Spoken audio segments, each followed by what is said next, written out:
Welcome back to the live show. You know what time it is. It is your boy Genesis. Welcome. Okay. With that being said, we are gonna go straight to tonight's show. Ah, man, you can't even see me up here. Let me see my camera. Okay, I'm back up here. All right. All right. Thank you guys for tuning in one more time. You know what time it is. It is your boy Genesis. And let's get this show started. Okay, let's get this show started. With that being said, um, okay, I was watching Nikki Lee's live stream. All right, so we're back, ladies and gentlemen. Thank you for pulling up. Thank you for tuning in. We are about to get this show started. Today's stream from the other side. Stream from the other side. We're gonna analyze a couple of issues here, okay? First of all, we got the former President Barack Obama, the 44th President of the United States. It speaks at the third annual Democracy Forum in Chicago, Illinois. We're going to listen to that, and then we're going to see what else is happening here. Ladies and gentlemen, thank you for tuning into the live stream. Here we go. Thank you. Have a seat. We're gonna try to keep this on time. You know, it is good to see all of you. Thank you, Berto, for the introduction. I am very proud of that young man. Thank you for everything that you're doing, Berto, for bringing people here on the south side of Chicago together.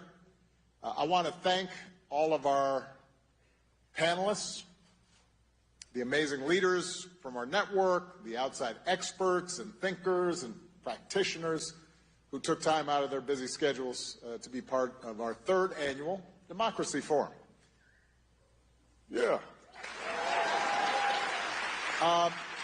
Now, I should tell you that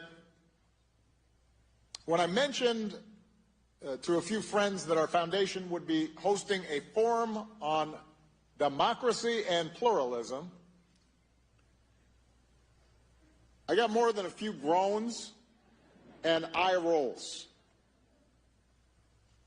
And it's understandable. After all, here in the United States, we've just been through a fierce, hard-fought election. And it's fair to say that it did not turn out as they had hoped. And for them, talk of bridging our differences when the country and the world seemed so bitterly divided felt like an academic exercise. It felt far-fetched, even naive, especially since, as far as they were concerned, the election proved that democracy is pretty far down on people's priority list. And I understood their skepticism.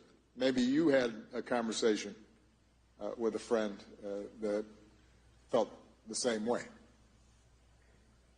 But as a citizen and part of a foundation that believes deeply in the promise of democracy, not only to recognize the dignity and the worth of every individual, but to produce freer and fairer and more just societies, I cannot think of a better time to talk about it. Don't do it. You see, it's easy to give democracy lip service when it delivers the outcomes we want. It's when we don't get what we want that our commitment to democracy is tested. And at this moment in history, when core democratic principles seem to be continuously under attack. And when too many people around the world have become cynical and disengaged, now is precisely the time to ask ourselves tough questions about how we can build our democracies and make them work in meaningful and practical ways for ordinary people. And that's why we're here. That's what these forums have been about. 2 years ago, we kicked things off by examining the ways that we might counteract the flood of misinformation across the media landscape. Last year, we looked at how disruptions in the global economy and resulting rampant inequality is undermining faith in the democratic process. And we discussed how innovative economic reforms might give more people a stake in the system. So today we're focused on a third factor that healthy democracies depend on, an idea that political scientists often refer to as pluralism. Now, let's face it, pluralism is not a word that most of us use in everyday speech. I talked to one young leader earlier this year who's doing incredible work reducing gun violence here in the United States, and she admitted she had to look the word up right before our call. But the concept of pluralism should and is actually familiar to all of us. It means that in a democracy, we all have to find a way to live alongside individuals and groups who are different than us. So we commit to a system of rules and habits that help us peacefully resolve our disputes. We try to cultivate those habits, those practices that encourage us not just to tolerate each other, but also every so often join together in collective action. The pluralist ideal is what allows a Christian church and a Muslim mosque to sit side by side on the same city block and then maybe agree to share a parking lot. It's what keeps you from pulling down a sign in your neighbor's yard supporting a cause that you find completely irritating. And it keeps him from doing the same to you. It's what encourages you to team up with a coworker on a project and get the job done, despite the fact that the two of you disagree on abortion and gun ownership and the merits of Taylor Swift versus Beyonce.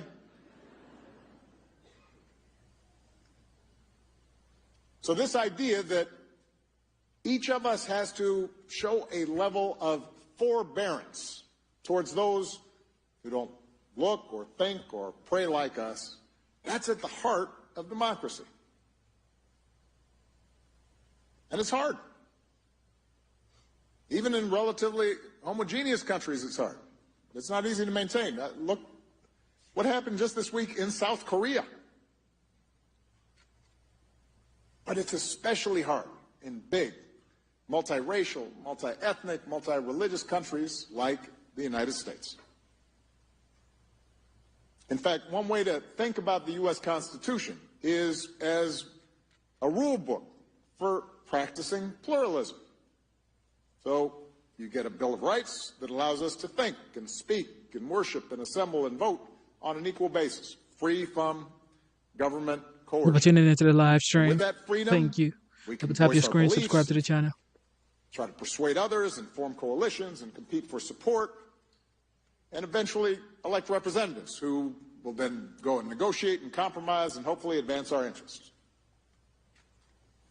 A majority rule determines who wins and who loses, but the separation of powers and an independent judiciary ensures that the winners don't overreach to try to permanently entrench themselves or violate minority rights. And just like a basketball game or a tennis match, we agree in advance that so long as the rules of the game are followed, the losers will accept the outcome of any given result. even if they still don't like the other side, knowing that they'll have another turn to try and come out on top the next time. So that's the theory. That's how pluralist democracy is supposed to work.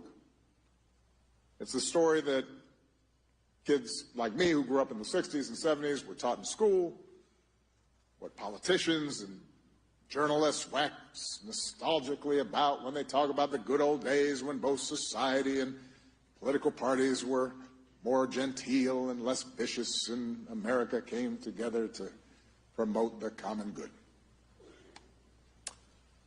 Of course, in America, at least, the reality never fully matched the ideal. It is true that in the decades right after World War II, our democracy seemed to run relatively smoothly, with frequent cooperation across party lines and what felt like a broad consensus about how interests were shared and differences should be settled. And part of this was the result of America's unique dominance economically in the aftermath of the Great War.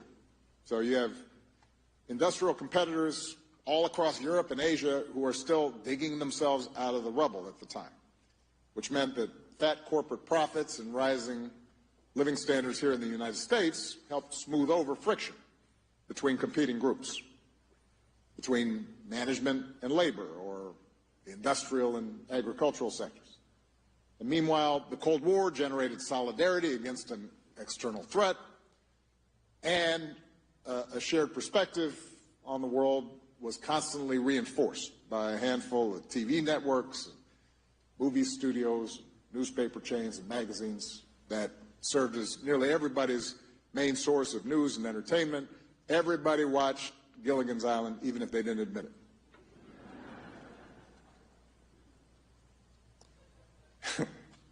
See, I know what generation you're from.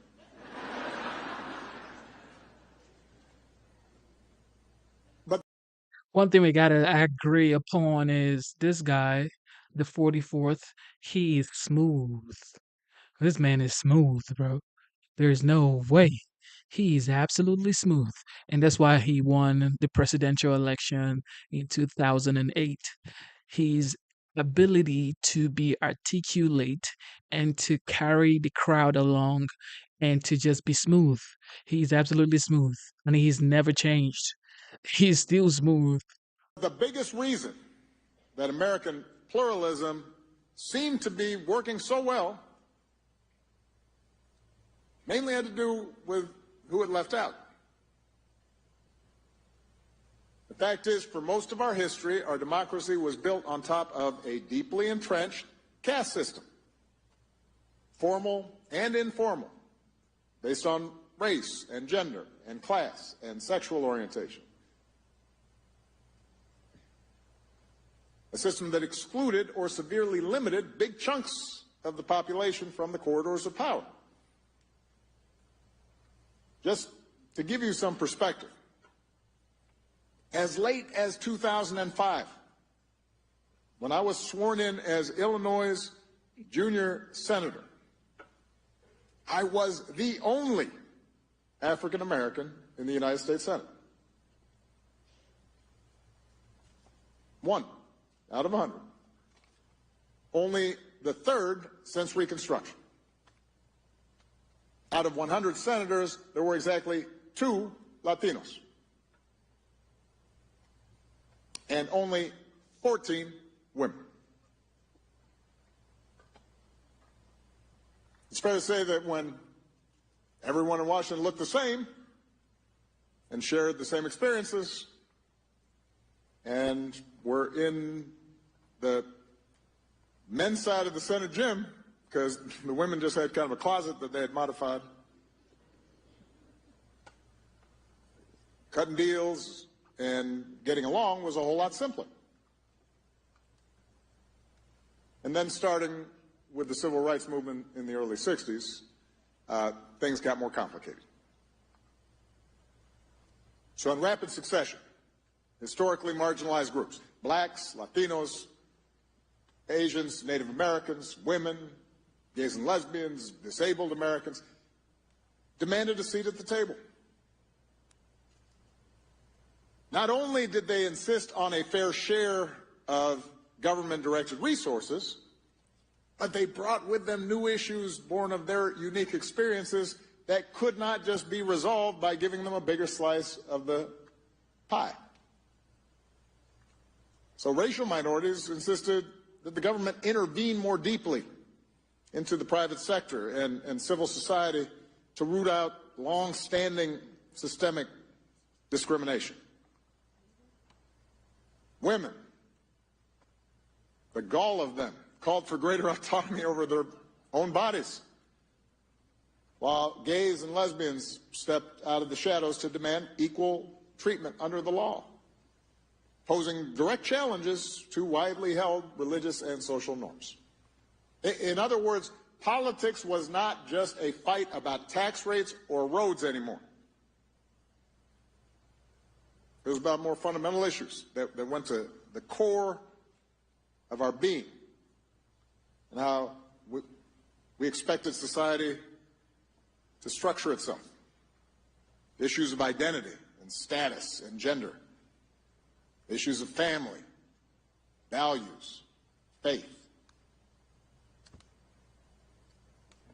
Historically disadvantaged groups began to question the legitimacy of the system as a whole when they had played no part in writing its rules. Public arguments became louder and more contentious and more emotional. And in the face of all these challenges to the status quo, a lot of people, yes, those at the top of the pecking order, but also those who had just been raised to put their faith in authority and tradition, began to feel that their way of life, the American way of life, was under attack. This would have been a lot for any democracy to manage, even in good times. But of course, all this was happening against the backdrop of a rapidly changing economy. Changes that would massively increase inequality and widen the divide between rural and urban communities, and advantage so-called knowledge workers over those without college degrees. And for a lot of Americans, such changes translated into stagnant wages and rising costs, and it increased their sense that others were benefiting at their expense. And that's not all. The new economy also upended residential and living patterns. So it reduced the likelihood that people from different backgrounds interacted at neighborhood stores or Little League games. People who are wealthier send suddenly their kids to private schools. So they're not only are their kids not interacting with regular folks, but they aren't either. It contributed to the weakening of, again, political science term, what folks call mediating institutions, unions, churches, civic organizations. These institutions that had once been the building blocks of democratic participation and a vital bridge between otherwise disparate groups. And more people found themselves isolated without natural communities. And with the Cold War over, with generations scarred by Vietnam and Iraq, and a media landscape that would shatter into a million disparate voices, appeals to a common national story or a common national purpose increasingly fell on deaf ears. And we know what happened next, because we are still living it. What's been called the great political sorting that started with the mass exodus of Southern white voters from Democratic to Republican parties is now almost complete, with each party more and more uniform in its beliefs, less tolerant of dissenting views. Media companies have figured out that there's a profit in playing to the extremes. Since that's what gets attention, politicians and party leaders and interest groups are incentivized to take a maximalist position on almost every issue. every election becomes an act of mortal combat in which political opponents are enemies to be vanquished, and compromise is viewed as betrayal, and total victory is the only acceptable outcome. But since total victory is impossible in a country politically split down the middle, the result is a doom loop of government gridlock, even greater polarization, wilder rhetoric, and a deepening conviction among partisans that the other side is breaking the rules and has rigged the game to tip it in their favor. Sheesh. No wonder my friends groaned when I told them what I'd be talking about.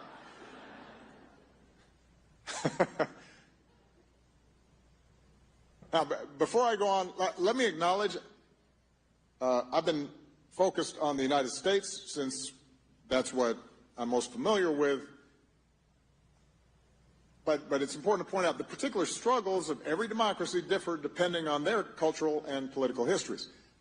The fault lines of division may be regional and linguistic, like they are in Spain, or religious, as they are in India and Northern Ireland, or ethnic, as they are in my father's homeland of Kenya. But no matter what country we're talking about, the same basic question remains. Can the idea of pluralism work in the current moment? And for that matter, is the concept even worth saving? I believe the answer is yes. I am convinced that if we want democracy as we understand it to survive, then we're all going to have to work towards a renewed commitment to pluralist principles. Because the alternative is what we've seen here in the United States and in many democracies around the globe. Not just more gridlock, not just public cynicism, but an increasing willingness on the part of politicians and their followers to violate democratic norms, to do anything they can to get their way, to use the power of the state to target critics and journalists and political rivals, and to even resort to violence in order to gain and hold on to power.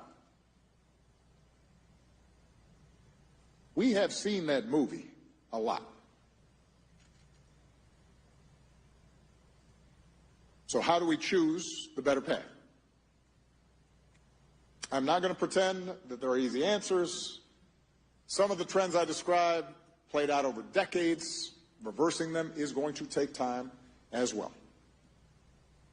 But as you've heard from many of our panelists today, we are seeing successful efforts around this country and around the world to reinvigorate pluralist values. And rather than just repeat what you've already heard from some of our panelists, I'm just going to try to quickly summarize a few quick principles for us to consider in our work. Point number one. Building bridges is not contrary to equality and social justice. In fact, it is our best tool for delivering lasting change. Now, today, there is a perception among some advocates that being adversarial is the main way to make change. Compromise and civility only serve to entrench existing power structures. And partly this reflects legitimate frustration over the seeming inability of the existing political process to get anything done. And they are certainly right that those in power have often cloaked their resistance to meaningful change by appealing to civil dialogue and lengthy deliberation and Let's form a committee. In his letter from Birmingham jail, Dr. King scolded those who counseled patience and seemed more worried about social disruption than rank injustice, saying that there comes a time, Dr. King said, when the cup of endurance runs over and men are no longer willing to be plunged into the abyss of despair.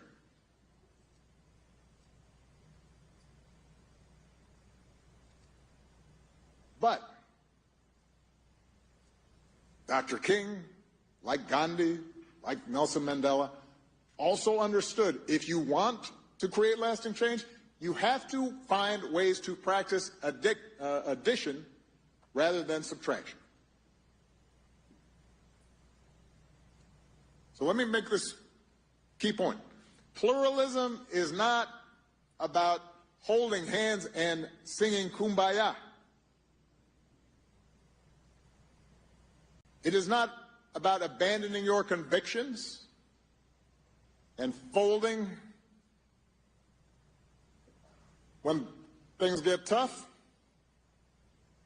It is about recognizing that in a democracy, power comes from forging alliances and building coalitions and making room in those coalitions, not only for the woke, but also for the waking.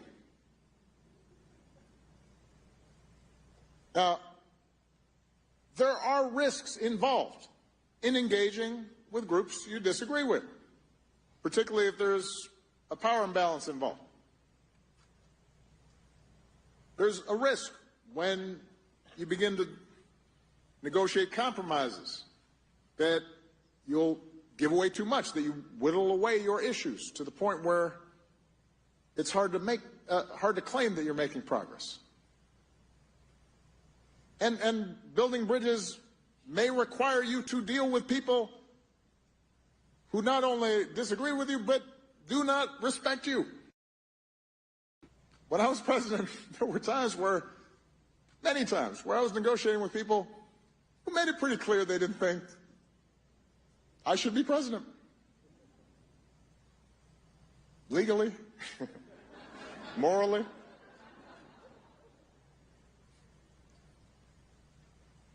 But as long as we're clear about our core principles,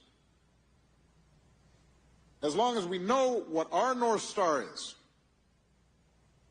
we have to be open to other people's experiences and believe that by listening to these people and building relationships and understanding what their fears are, we might actually bring some of them, not all of them, but some of them along with us. And this is not just the job of leaders. This is an important point. Advocates and rank and file in any group have to be down for compromise as well. Now, a few months ago, I talked with a young advocate who said that a lot of her work was online. She gets rewarded for taking maximalist positions. And she gets punished sometimes if she suggests strategic compromise. Even though, and so her incentives led her often to say things that didn't necessarily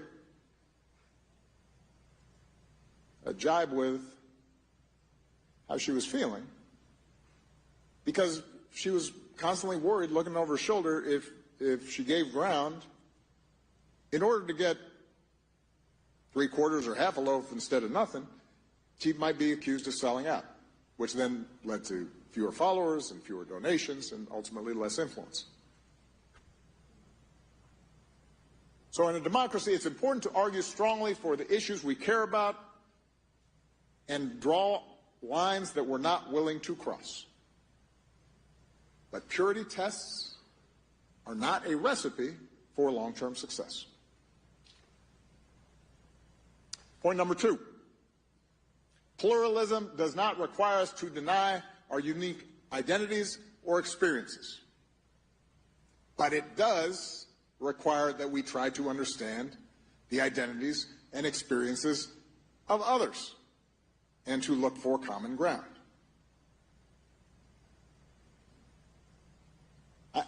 Let me make a note here. A lot of what's labeled identity politics is just folks trying to find an excuse to be able to continue to do what they've been doing in terms of feeling free to call people names or diminish them in some fashion. We understand that. And it's understandable that people who have been oppressed or marginalized want to tell their stories and give voice fully to their experiences, to not have to hold back and censor themselves, especially because so many of them have been silenced in the past.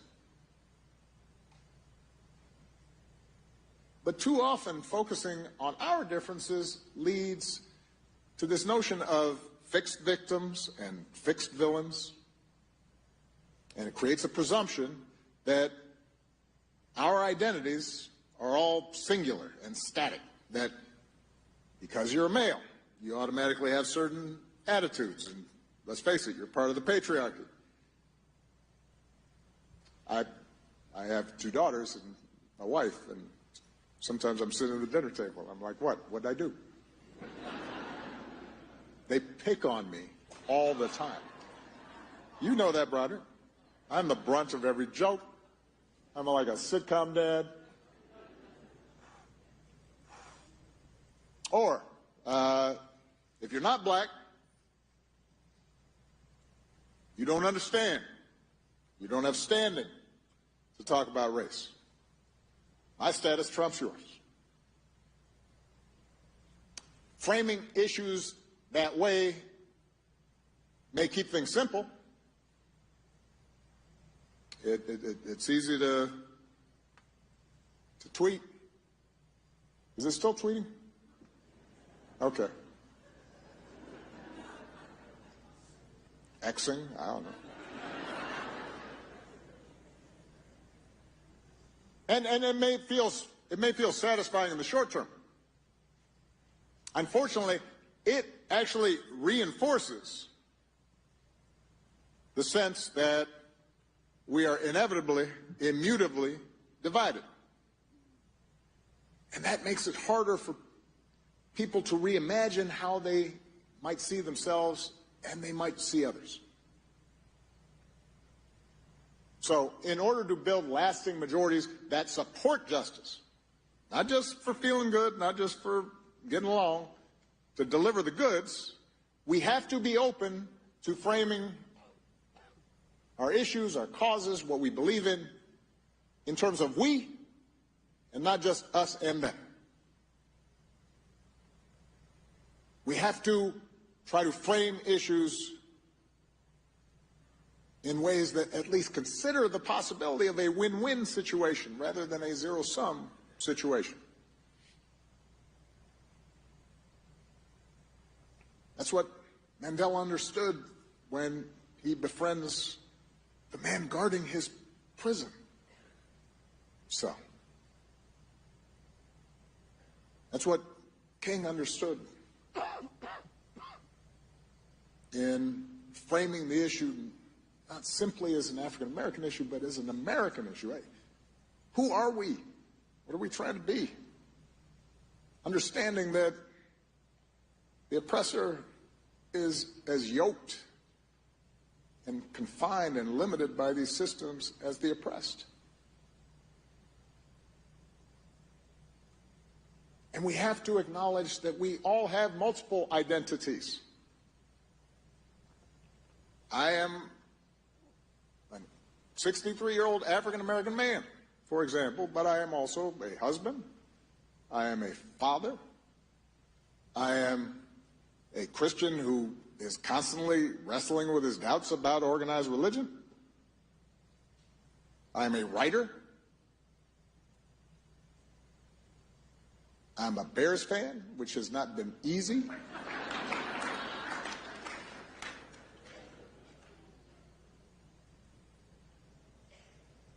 recognizing and listening for those multiple identities as opposed to just looking at somebody and saying, oh, they're that kind of way.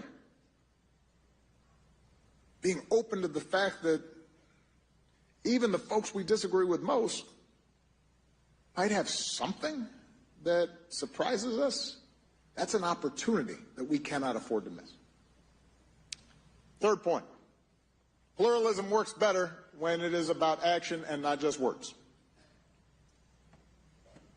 Some of you probably remember this, right after George Floyd was killed, you got all these corporations who were putting up ads and hosting convenings, and then they're instituting mandatory seminars for their workers where everybody has to get together and talk about how they're probably racist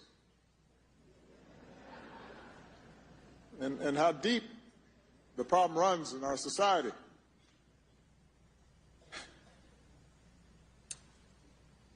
And I wrote down in the speech, while their intentions are good, but I'm not sure I believe that. There's a little bit of like, let's get over on the cheap, but let's assume sometimes the intentions were good. Nothing changed. And unsurprisingly, 4 years later, all those seminars disappeared.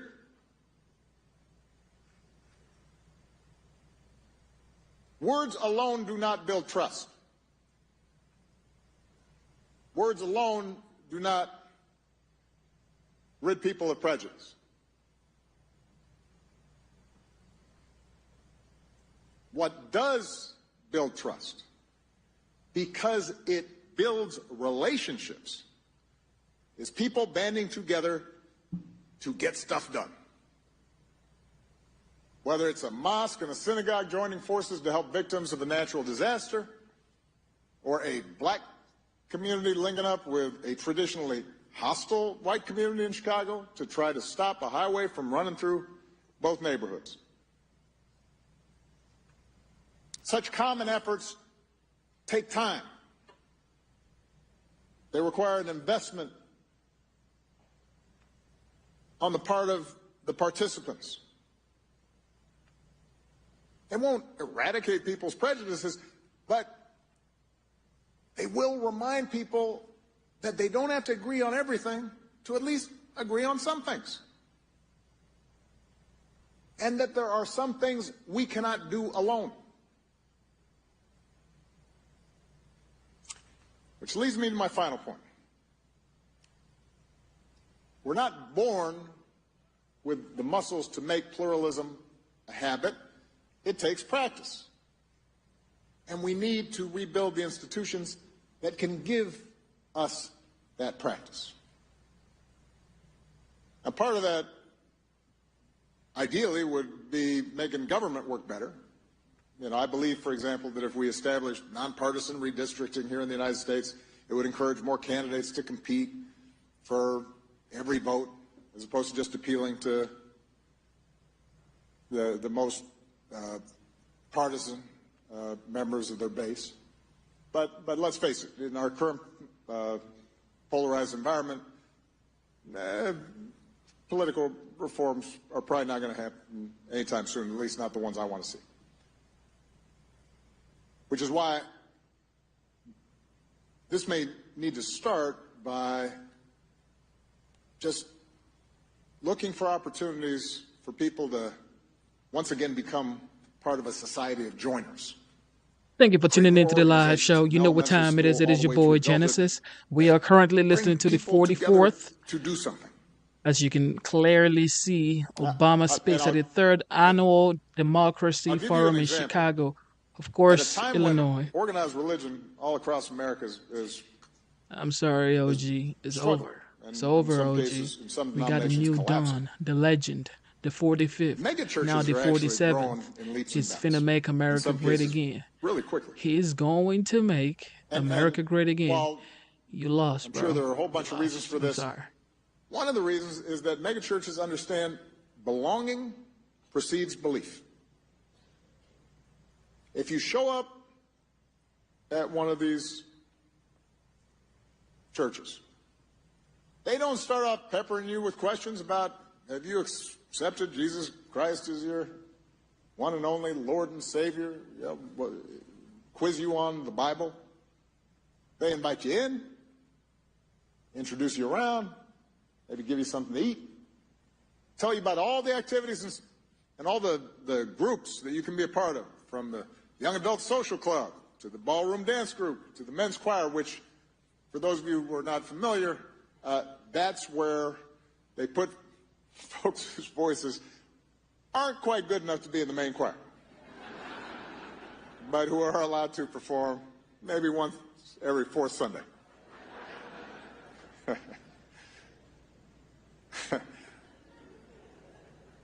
Point is,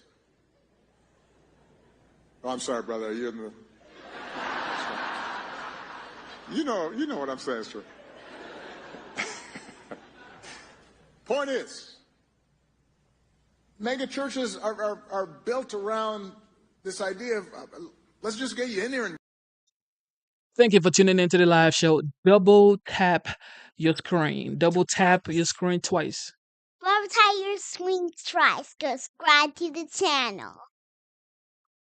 All right. Double tap your screen twice. Subscribe to the channel. Subscribe to your channel. See you like this? Can you help me? Okay. Okay. Let Daddy finish. Daddy, let me finish. Okay, ladies and gentlemen, Daddy, you heard her. Double tap your screen. I'm gonna mute this mic. and get you doing stuff and meeting people and showing you how you can participate and be active. It's about agency and relationships. It's not about theology or handouts. And they're trying to create a big tent where lots of different people can feel comfortable. And once that happens, then they can have a deeper conversation about faith in a way that folks aren't spooked by. And what megachurches are doing is actually also a good argument for localism. A lot of us obsess about, and our press and social media obsess about what's happening in Washington, and I understand that, because it can be crazy. But a lot of our best work will happen from the bottom up instead of the top down. If we're going to get better at pluralism, it's going to happen in neighborhoods, in the communities where we spend our time, in the schools where our kids develop skills and learn how to negotiate and work together across differences. Now, at this point, you may be thinking, this all sounds pretty good, except pluralism depends on everyone following a certain set of rules. That's what you said, Obama. What happens when the other side has repeatedly and abundantly made clear they are not interested in playing by the rules?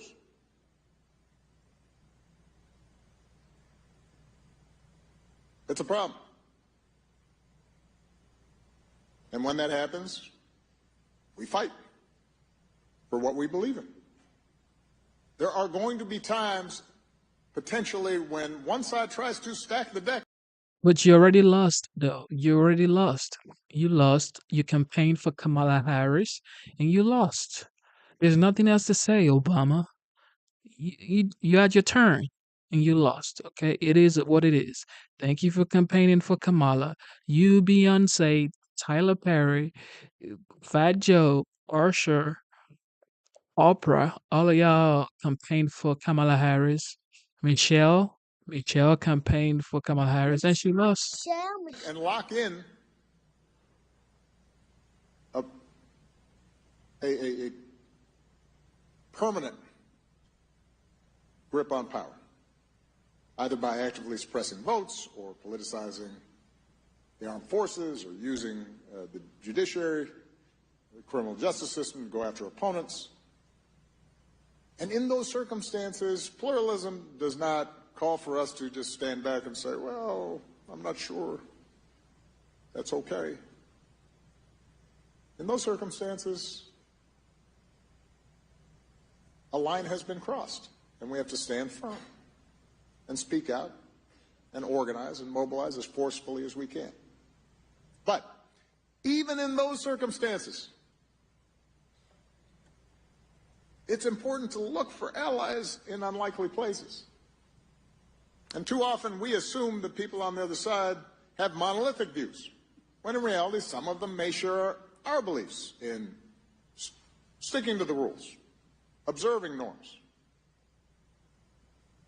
And that's why, when it's appropriate, there is nothing wrong with reinforcing and lifting up elected officials or voters, your neighbors, your friends, who you may not disagree with anything, but they do agree with you on that, because they may be able to exert influence on people they've got relationships with within the other party.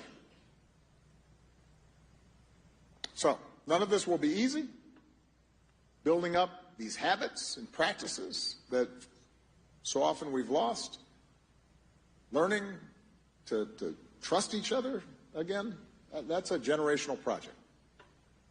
Which is why I am so excited about the young people, some of whom you've already heard from today and who you will hear from in a moment, who are experimenting with different ways to do this.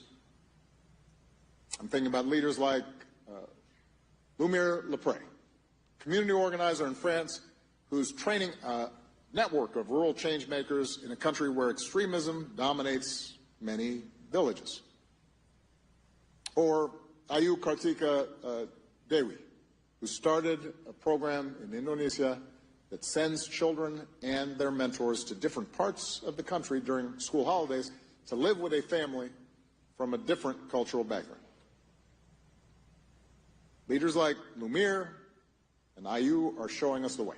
And what they're discovering is that when they apply the principles we just talked about, when they listen, they recognize their multiple identities, seek out common experiences and common values, they're not just strengthening democratic habits. They're building stronger organizations, which means they can deliver better results, concrete results for their members. That is the power of pluralism. That's how we break this cycle of cynicism that's so prevalent in our politics right now. And ultimately, that's how we're going to solve some of the greatest challenges of our time. So, I now want to bring a few more leaders up on stage who are doing amazing work. I want you to hear about what they're doing and how they're thinking about some of these issues. Please welcome Manu, Nika, and Ainka. Come on out, guys. Thank you for tuning into the live show. You know what time it is. One thing is for sure. I think that Barack Obama is stuck in the racial identity political era. Those days are gone, okay? Obama needs to chill out and see the possibilities that we have in front of us, to see what can happen if we unite and stop race baiting, identity politics, and racial situation. Like, we don't have to just focus on racial division and all that stuff. Like, we could focus more on what we can achieve as a body, okay? Like I said, I came to the United States like 8 years ago. It took me 5 years to become a United States citizen. You know what I mean? Like, I love the United States. I voted for Trump. Okay, people are gonna say, "Well, you're brown skin. Why would you vote for Trump? You're voting against yourself." That's not how I see it. I see economical win. I see the border being secured. I see foreign policies being made right again. Okay, this is why I voted for Trump. But most people don't get it.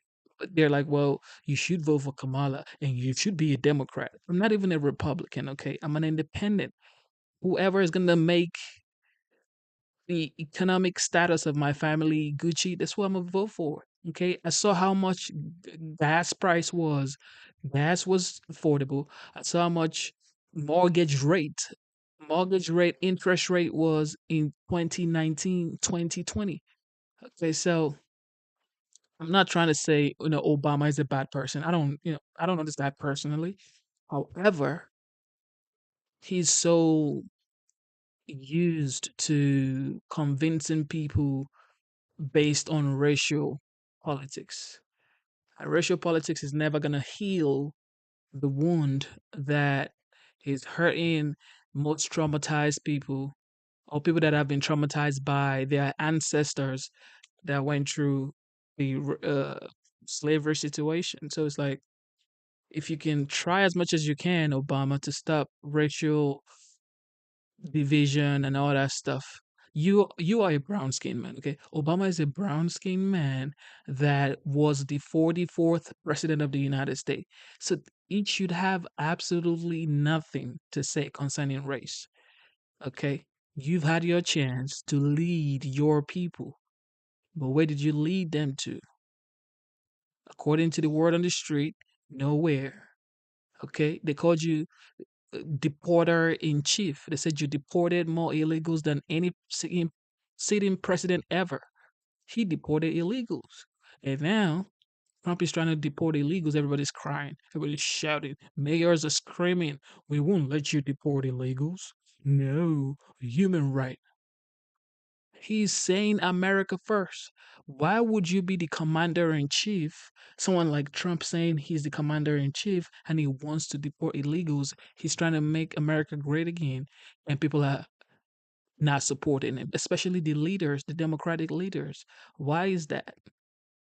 That's just absurd. Anyway, on to the next.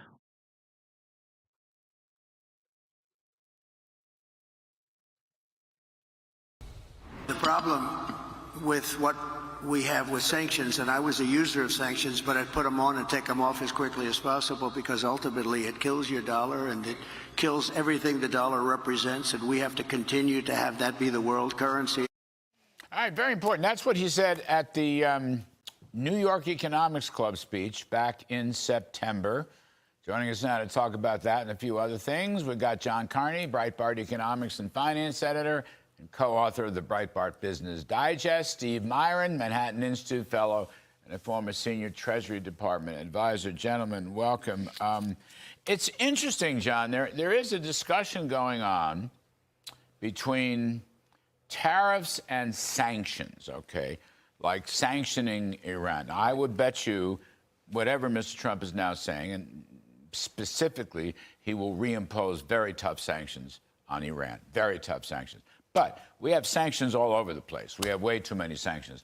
Wall Street Journal story today, I don't know, this almost 100 sanctions going on or some such thing. So that is wrong and could reduce the demand for the dollar. So the tilt seems to be tariffs are a better weapon to use with our enemies or unfair trading practices than sanctions in order to achieve Mr. Trump's ultimate goal, which is to keep the dollar as the world's reserve currency. So I want you to you're both going to weigh in on that. You first, John. Absolutely. Look, part of the problem is when you weaponize the dollar and access to the dollar, it makes people start to worry.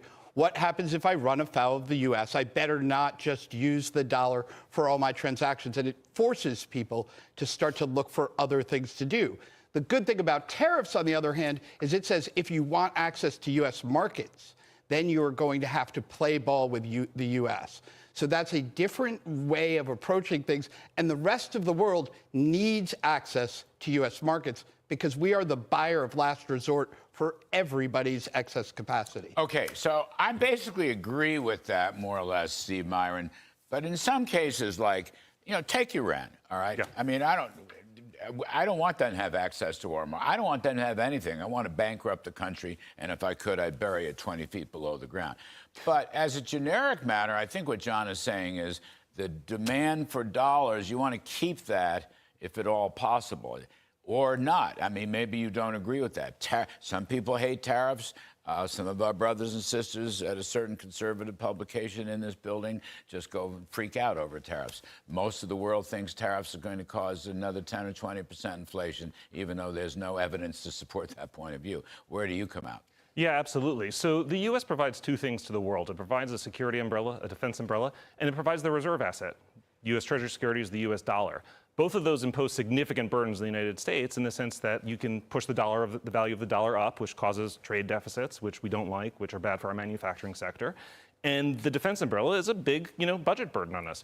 By using tariffs against our geopolitical enemies and with our trading partners that don't pull their weight, we can recapture some of that burden back to us and improve burden sharing for the system overall. So tariffs are a very useful weapon, and sanctions, like you say, should be used with extreme force when we have a specific target in mind, like Iran. But sparingly. But sparingly. Which is what I think Mr. Trump is saying, sparingly. When you do it, you should do it all the way, but you shouldn't do it haphazardly and spatter. As the Bidens did. Actually, the Bidens loosened it up, and they paid a heavy price for that. John Carney, it's interesting. Numbers, 58% of global foreign exchange reserves are in dollars, 58%. And the bigger number is 88% of foreign exchange transactions are dollar-based. And there really is, there's talk about the BRIC currencies, Brazil, Russia, India, China, but there is no BRIC currency. There's no such thing. Right. I mean, we have BRICS, B-R-I-C-K-S. We build homes with them and so forth. But there's no currency called BRICS, B-R-I-C-S. No, and the so rest... I'm not sure what's prompted this whole discussion. The rest of the world does not want to depend on China. They are not a reliable currency partner. The reason why the U.S. is the reserve currency for the entire world is when we are a responsible steward of the global economy. We are not going to just we have to be more self-interested than we have been in the past. But China is really only out for itself. It has no sense of responsibility for the rest of the world. The U.S. is actually really good about this. We have fostered institutions, whether it's the World Bank, the IMF, to help the rest of the world. That's one of the reasons that our currency is the reserve currency for everyone. And I don't think anybody is going to feel good relying on Xi Jinping's generosity and taking their currency as the global currency. Yes, well, they're bad actors. Steve Myron, another point I want to raise is discussion in Congress. Senator John Thune, the Senate Majority Leader, Republican Majority Leader, is suggesting we need multiple reconciliation bills. In my time, you're lucky to get one. In fact, in the last 25 years, it's never been a time where you had more than one reconciliation. Most people are saying tariff. Most people are saying tariff is going to skyrocket the prices of groceries, the prices of items in stores. What do you guys think about that? In my opinion, I know for a fact that tariff is a negotiating token. Okay, it's a way to negotiate a better deal with another country or help secure the border, just like what the 45th and the legendary 47th is doing.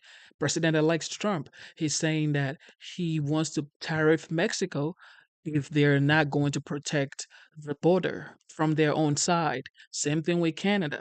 And Canada is now playing ball with Trump. Trudeau is like, yo, I'm going to have to do what you say. Don't worry, I got you. And the president of Mexico, she was being adamant at first, but now she's now playing ball because she knows Trump ain't the person you wanna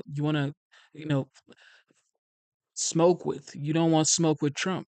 Nobody wants smoke with Trump. Nobody wants smoke with Trump. And now concerning BRICS, India is now turning around and backing the dollar.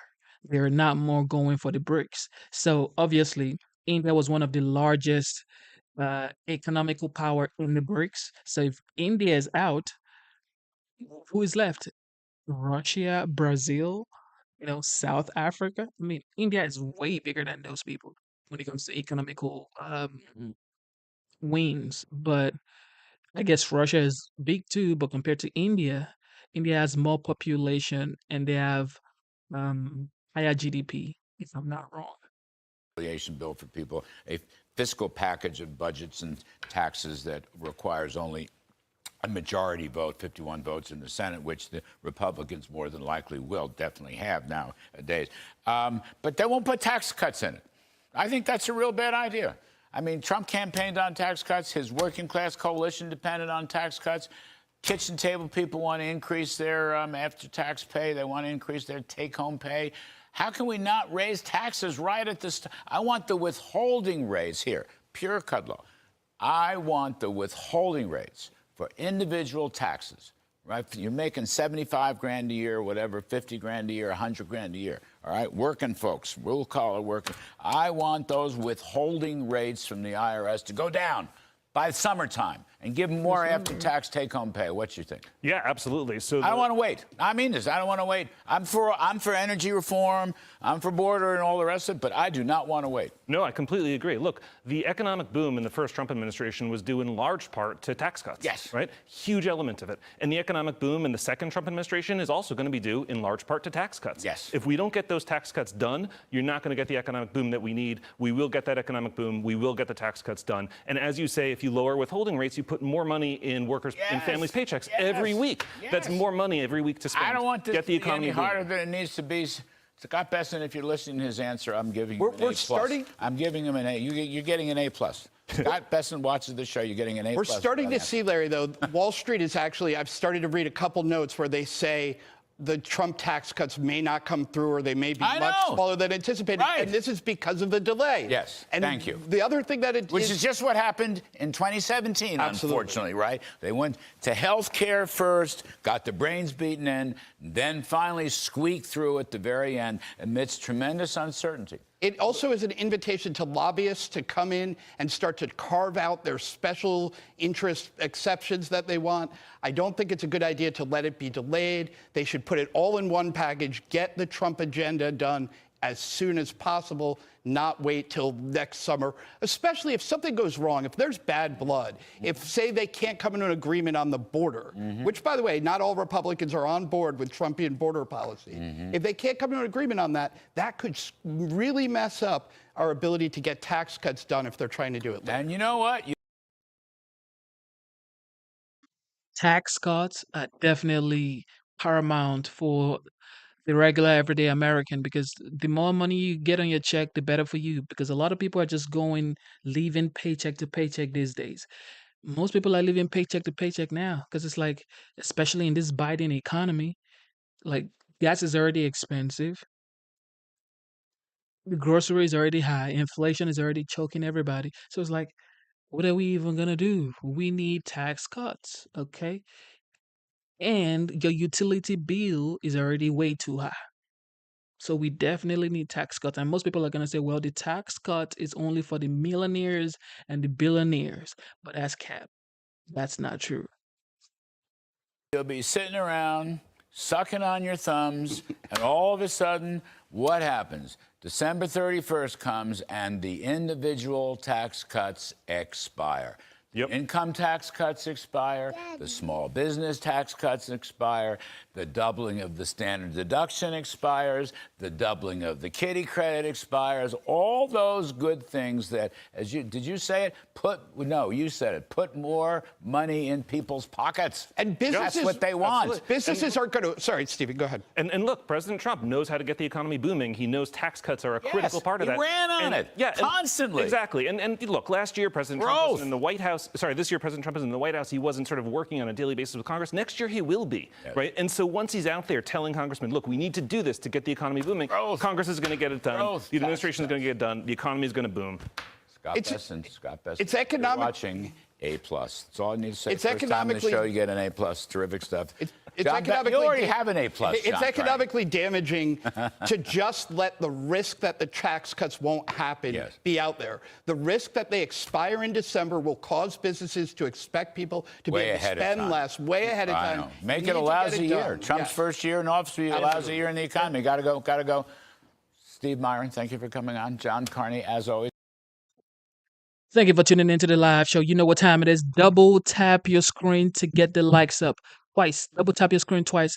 Okay, with that being said, what do you guys think about the tax cut? I believe the tax cut will be one of the best decisions the Trump administration will accomplish early. If they can do it early and then do other things subsequently, okay, great. But they have to do the tax cut earlier so everybody can benefit from it. All right. What is going on here with the manhunt? I'm sure you guys have heard about the UnitedHealthcare CEO. It's sad to hear, but this is what happened in New York about I would say 60 hours ago or 55 hours ago, and they're still looking for this guy. So new updates on this guy who ended the life of United Healthcare CEO, which is an insurance company. Some people are saying it's personal. Some people are saying it's just, I guess, a get back or whatever. But let's listen to what the updates are. Donald Trump's uphill battle on Capitol Hill. His defense secretary nominee, Pete Hegseth, spent the week struggling to find support from Republican senators, an effort that led to some head-scratching moments, including Okay, so this is in that video. This one is about Pete Hegseth and his confirmation hearing. Okay, let's listen. This isn't it. I'm not even sure this is his confirmation hearing because he hasn't had that yet. This one right here is just they're trying to talk about Trump's mindset when it comes to Pete Hegseth and his mom. Pete Hegseth's mom was on Fox trying to defend her son. However, I didn't even buy that video because I mean his mom coming to defend him and she didn't even say anything that was mind changing to me. But it was great that she came out, but I didn't even buy that, conversation from her mom, from his mom on Fox News. But of course, CNN always has something to say. a plea from Hegseth's own mom, whose emails raised major red flags.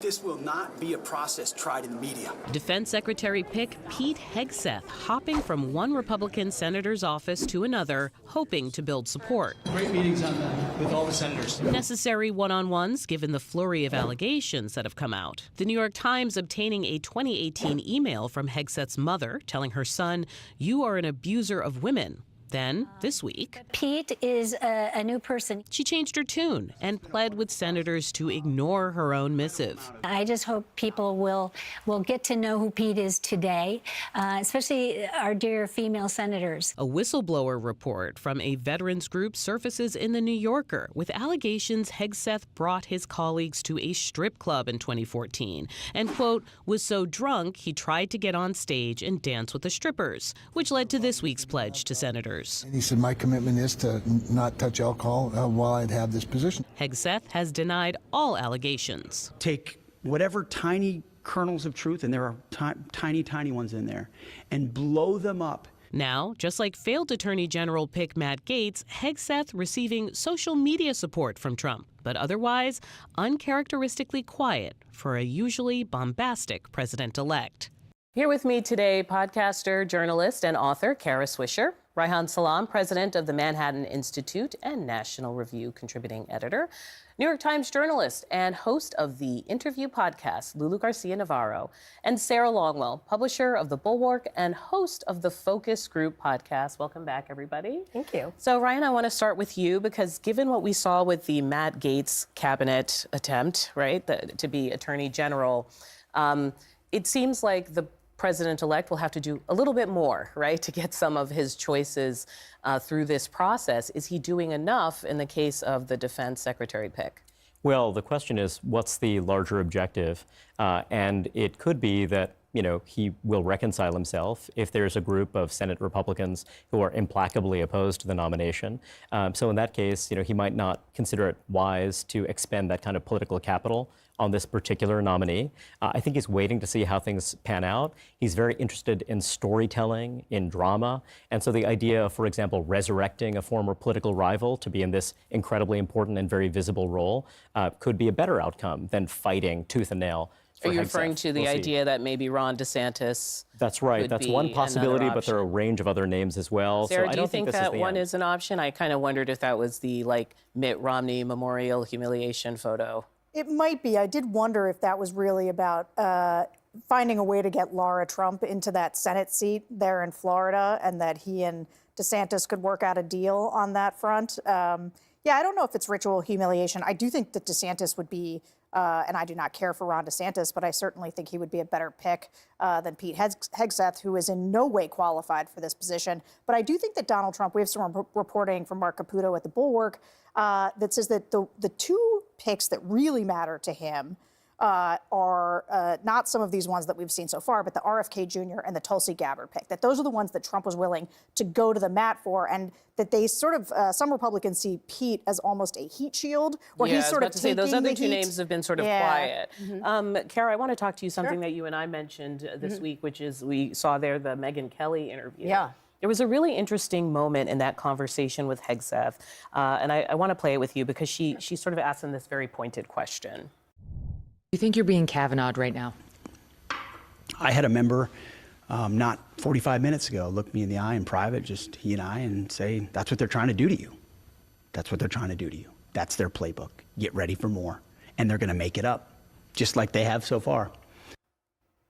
So Kavanaugh as a verb, obviously referencing the Supreme Court. Yeah, she's giving an assist there. Yeah, the Supreme Court. She kind of touched him with a feather. Exactly, Justice. And I want to say this specifically, the sexual assault allegation that came up during his hearings with Christine Blasey Ford. What do you make of that being the softball? Well, it worked for Kavanaugh, right? So they're being tough, and then you saw him being tougher right after. And Trump kind of likes throwing people in the deep end of the pool and see if they drown. That's kind of his thing. And in this case, he doesn't want to expend political capital. But if a guy can fight his way out and not drown, yay, I win. So it doesn't really matter. So he doesn't have to expend political capital.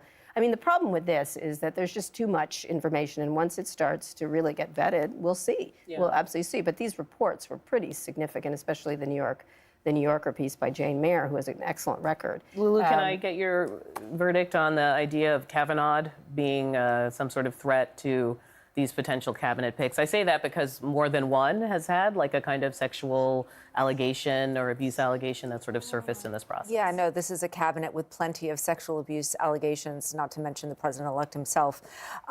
What I would say about this is the media doing its job. This is what the press does. They investigate, and the reason they do that is because of the public's right to know. At this point, none of these people have been vetted.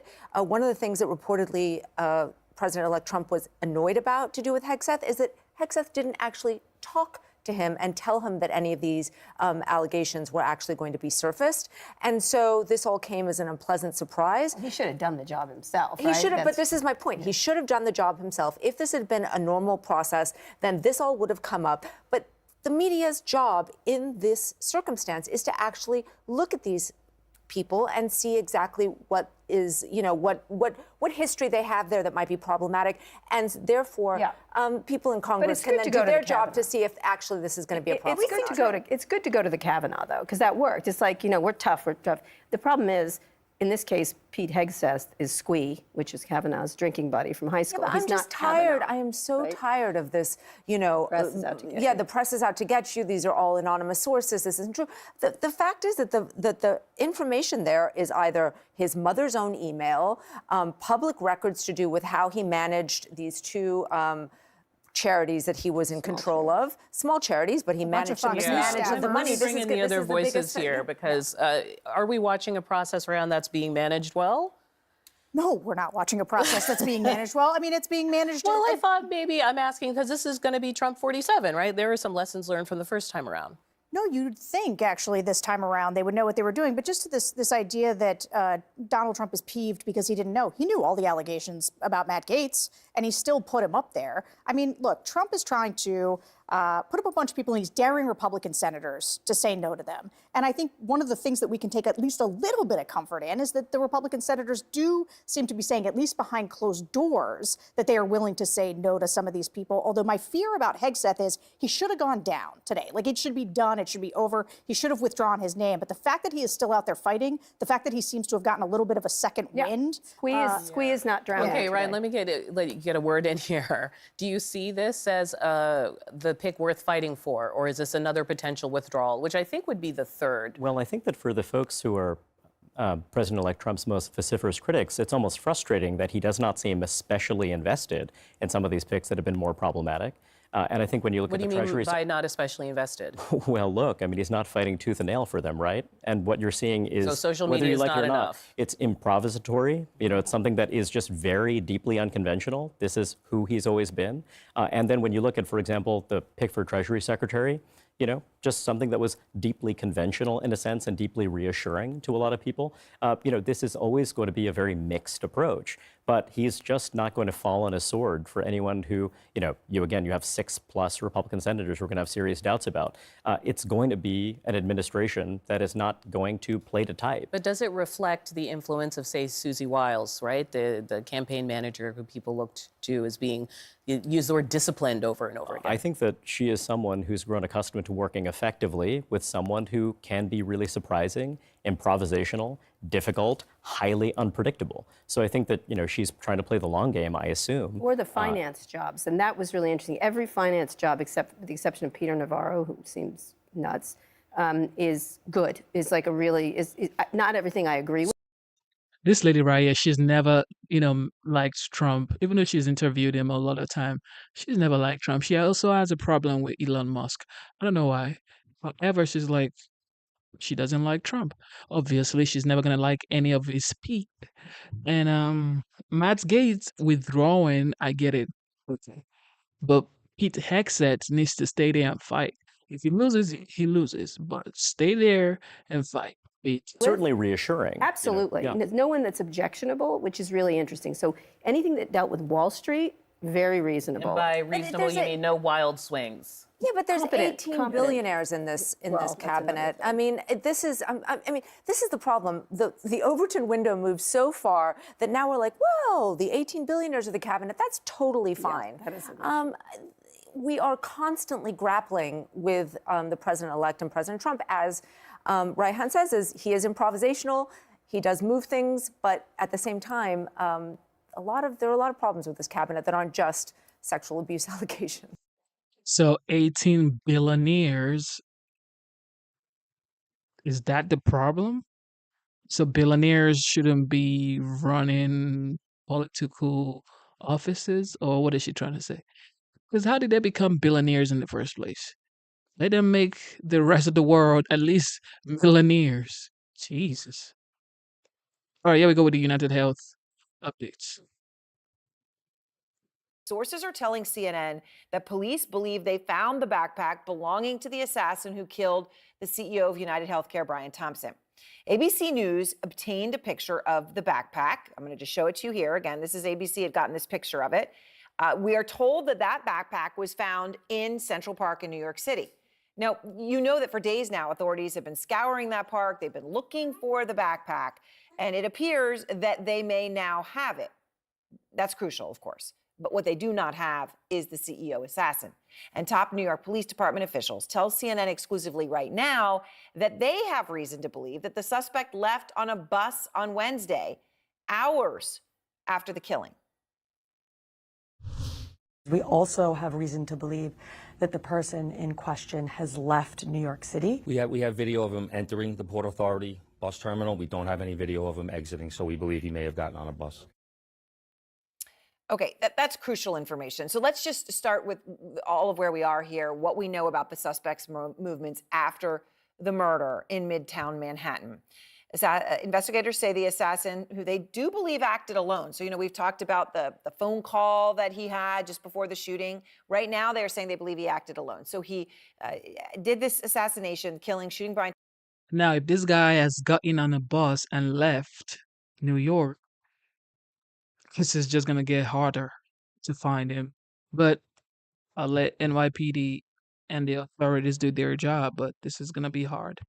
Thompson in the back. Then he runs from the Hilton where he had shot Thompson with a silencer. He runs on that bike, gets on a bike, goes into Central Park. He exits the park, and we'll show you the map here, around 77th Street. Just the context here, that's 23 blocks from where the murder took place. For anyone not a New Yorker, that is just over 1 mile. He then made his way to 85th Street, where police have this video of him on a bike. They say that's him and that they know that's him. Officials say from there, he walked up to 86th Street and grabbed a taxi to the George Washington Bridge bus station. Now, the George Washington Bridge is all the way north. You can see that green part of Central Park. You got to go a long way up there, 90 blocks away. That's almost 5 miles. Okay, so he gets there in a taxi. Officials then have video, you heard them just say, entering that bus station. It is one of the busiest in the entire United States. There are 1,000 buses a day that go through that George Washington Bridge bus terminal. They say that is where they lose him because they don't see him leave. So if he got on a bus, at this point, that means he could be anywhere in the U.S., even perhaps beyond. I mean, take a look at the map, just of some of the locations that just from that bus terminal you can go to any day: Boston, Buffalo, Philadelphia, Washington, D.C. And obviously, that could just be the tip of the iceberg from there, anywhere around the country or Canada. At this hour, DNA testing is being done on several items that they recovered at the scene of the assassination. That water bottle that we've mentioned, that the killer may have purchased just before killing Thompson, that had a smudged fingerprint on it, that's undergoing testing. They're also testing a cell phone that was recovered at the scene. So these are all major developments. In the backpack, we literally found out just a few minutes here before we came on air. So let's go to Omar Jimenez, out front live, outside that George Washington Bridge bus station where the suspect was last seen. Omar, at this point, this is potentially a major break of some sort to show at what point he may have left, the time that he may have left New York City. And it still, though, presents a big challenge, because even with all the new details about where this person has been and how this person made their way all the way to this bus terminal, of course, with this person being seen entering and buses continually coming in and out, the question is, what bus did this person potentially get on? And, of course, who this person is as well. And you also mentioned a really key detail as a target for law enforcement over the course of this. Where was this backpack that the shooter was seen wearing at the time of the shooting? It's part of why they launched a pretty huge canvas throughout Central Park to try and figure out where this is. Well, now law enforcement believe they have found that backpack, which they had said was critical because not just of what could potentially be inside, potential clues, but also potential opportunities for DNA and fingerprinting. They're taking that bag for additional testing just to make sure it's the bag they're looking for. But again, as I mentioned, even with all of these new details, those two critical questions remain. Who is this person? And where could they be now? So let's go now to the former Boston Police Commissioner, Ed Davis. He was in charge during the manhunt for the Boston Marathon bombing suspects, the Tsarnaev brothers. Also here, David Sarney, retired NYPD detective, and Kate Schweit. She was a senior official with the FBI who created the FBI's active shooter unit. All right, so you all know more than anybody, a group here. So let me start with you, Ed. How big, let me just show you the photo again of the backpack that ABC News had obtained. So this is the photo that they've put out, the backpack that they say they found in Central Park. They say they believe it is the same one that the assassin wore when he killed Brian Thompson. So if this is indeed the backpack, how big of a break do you think it could be, Ed? Hi, Aaron. It could be enormous. It all depends on what is inside there as a start, right? Is the gun in there? If the gun's there, it's going to tell us a lot about where it came from, tracking it back, possibly finding out who purchased it or its history. If there are pieces of clothing in there that he wore for an extended period of time, even more DNA can be recovered from that. Hairs, fibers, fingerprints, all of those things are likely to be found on something like a backpack, which is really tight to the suspect's body. Just the rubbing of the neck could turn skin cells and DNA from that. So they'll also run down where the backpack came from. So there's an enormous amount of evidence potentially there. So, David, can I ask you, though, on this, right? You know, so even if it, as Ed's talking about, rushes the back of the neck and you get the skin cells, you get all of that, then what? And I guess why I'm asking this is if he hadn't committed a crime in the past, how much does that DNA tell you? I mean, I suppose once you eventually get his name, you can match it to him. But I mean now, in this time, trying to identify him, how much does the DNA help if he is not, if that DNA isn't in a legal system somewhere? Well, here's the issue with DNA, and DNA is a great way of identification for individuals. Yeah. But if it's not in the system, it's not in a database, we still have data, we still have abilities to test it further. DNA analysis has gotten much better in the present day. There's other ways in which we just don't, we can get at least a match. Maybe there's an opportunity.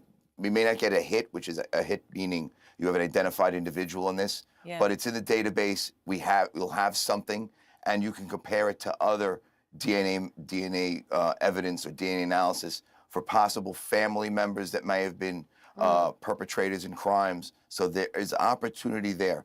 Nothing, as far as evidence is concerned, should ever be taken away or removed. It is always probative until it's deemed not.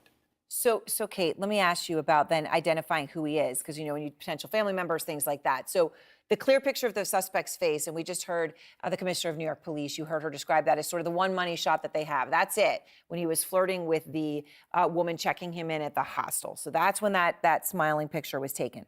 That picture has been out, though, now for more than 30 hours, just to be blunt about the amount of time. Are you surprised, Kate, that he has not yet been identified? Not from the fact that the picture is out there and somebody hasn't called and said, hey, that's my cousin Bruce. Because I think that it's easy for us sometimes in law enforcement or even in the media to think everybody's seeing everything all the time. Wait. What, what did that mean by he was flirting with the hot woman checking him out? Where did that even come from? Where did that come from?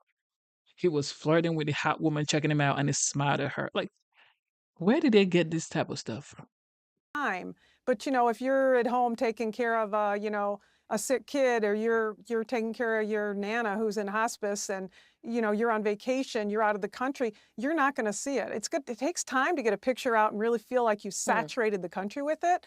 So I think that there's still some time to go. And I do think that it's a picture that the pictures that should be shared, they're fantastic pictures when it comes to law enforcement having to be able to have a great opportunity for a photo. I mean, we've arrested bank robbers. We've arrested plenty of people with less than that in pictures. Those are great pictures to be able to put out. So, Ed, just to this question of knowing, I mean, right now the New York police are saying they don't know his name.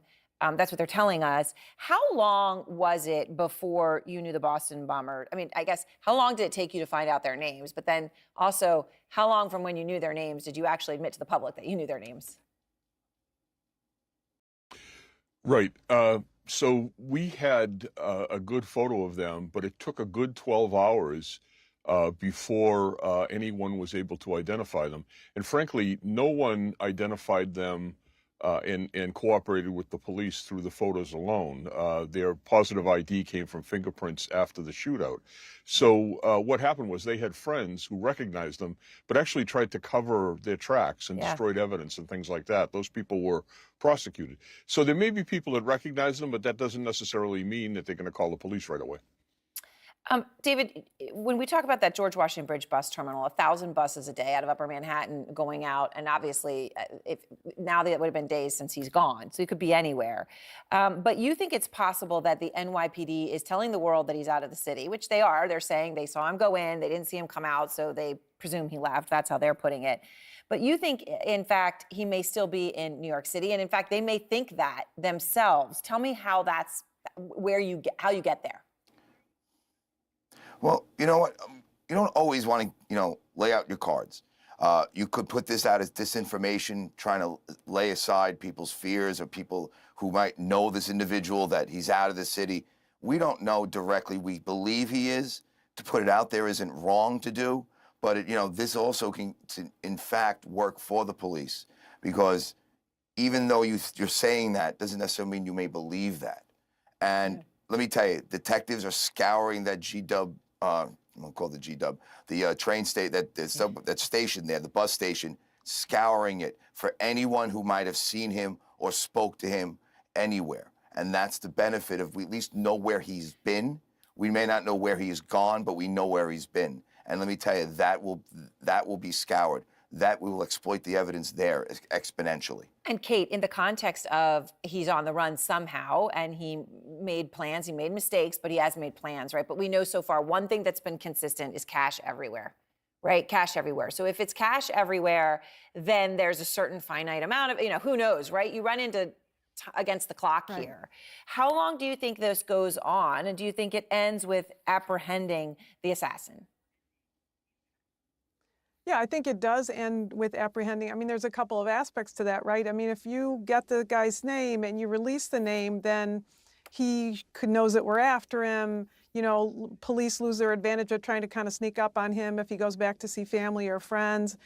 He might commit suicide. So as long as we think that we can find him and we're getting closer and closer to him from a law enforcement standpoint, we want to be able to do that and can do it in as short of order. Obviously, a fugitive investigation can take hours and it can take days and weeks and months. Yeah. But I think that they'll catch up with him. It's a question of having that opportunity to identify him, and that's where we need the public's help. Kate, David, Ed, thanks very much to all of you. And let's go to Donnie Scott now from Ademia, a company that provides facial recognition technology to law enforcement agencies and also help with the hunt for the Boston Marathon bombers.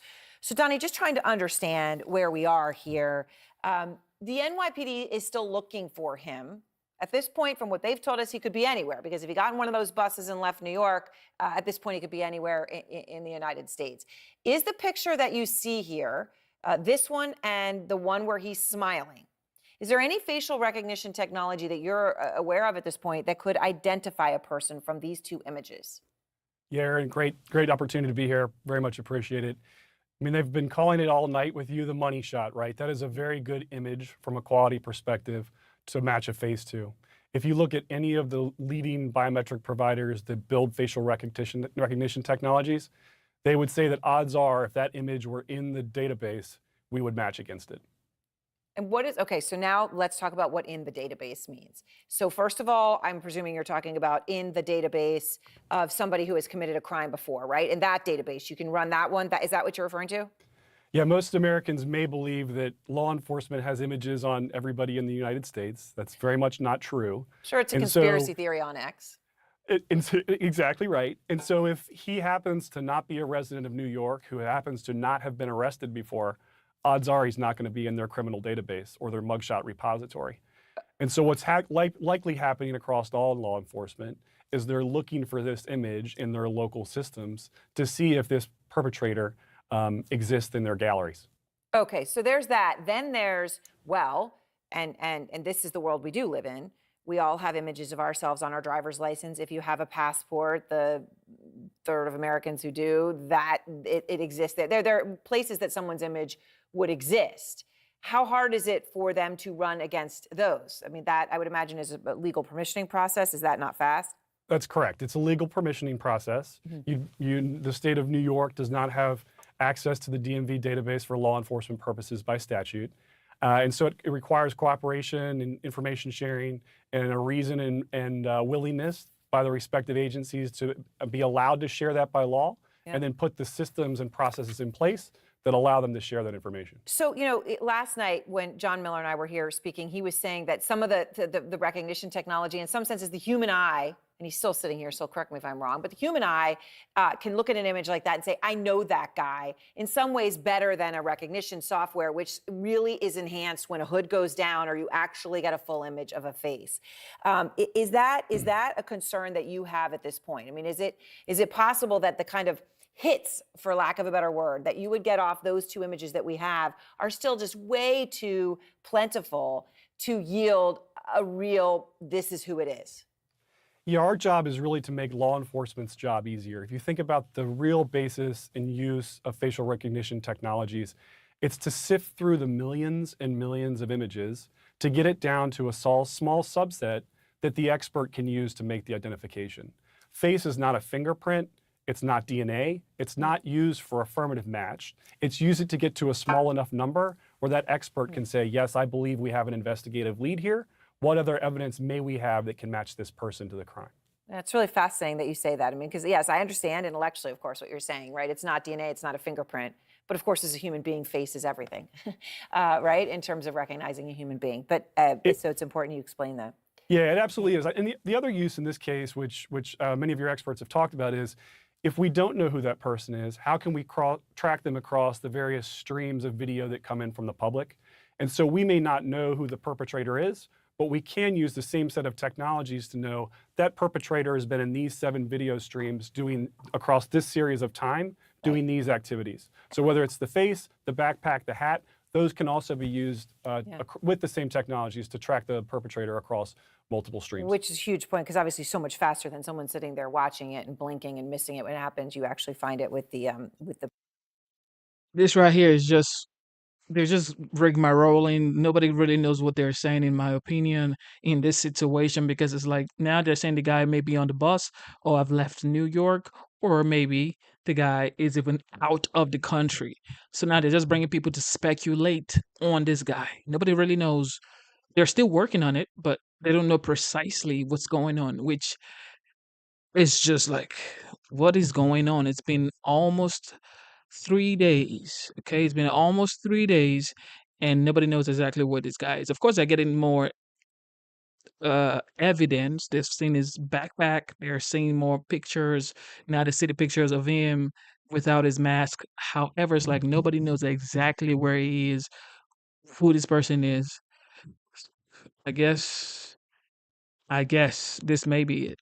With the print that What's you used to have. take us days and weeks is now in minutes and seconds. It's incredible, and we'll see what that means for when this individual is found, if or when. Thank you so much. I really appreciate your taking the time. The Chief of Detectives Kenny telling the New York Times that investigators are looking to the possibility those shells may have been used in what is known as a veterinary gun. This is a photo of it, a larger firearm used on farms and ranches.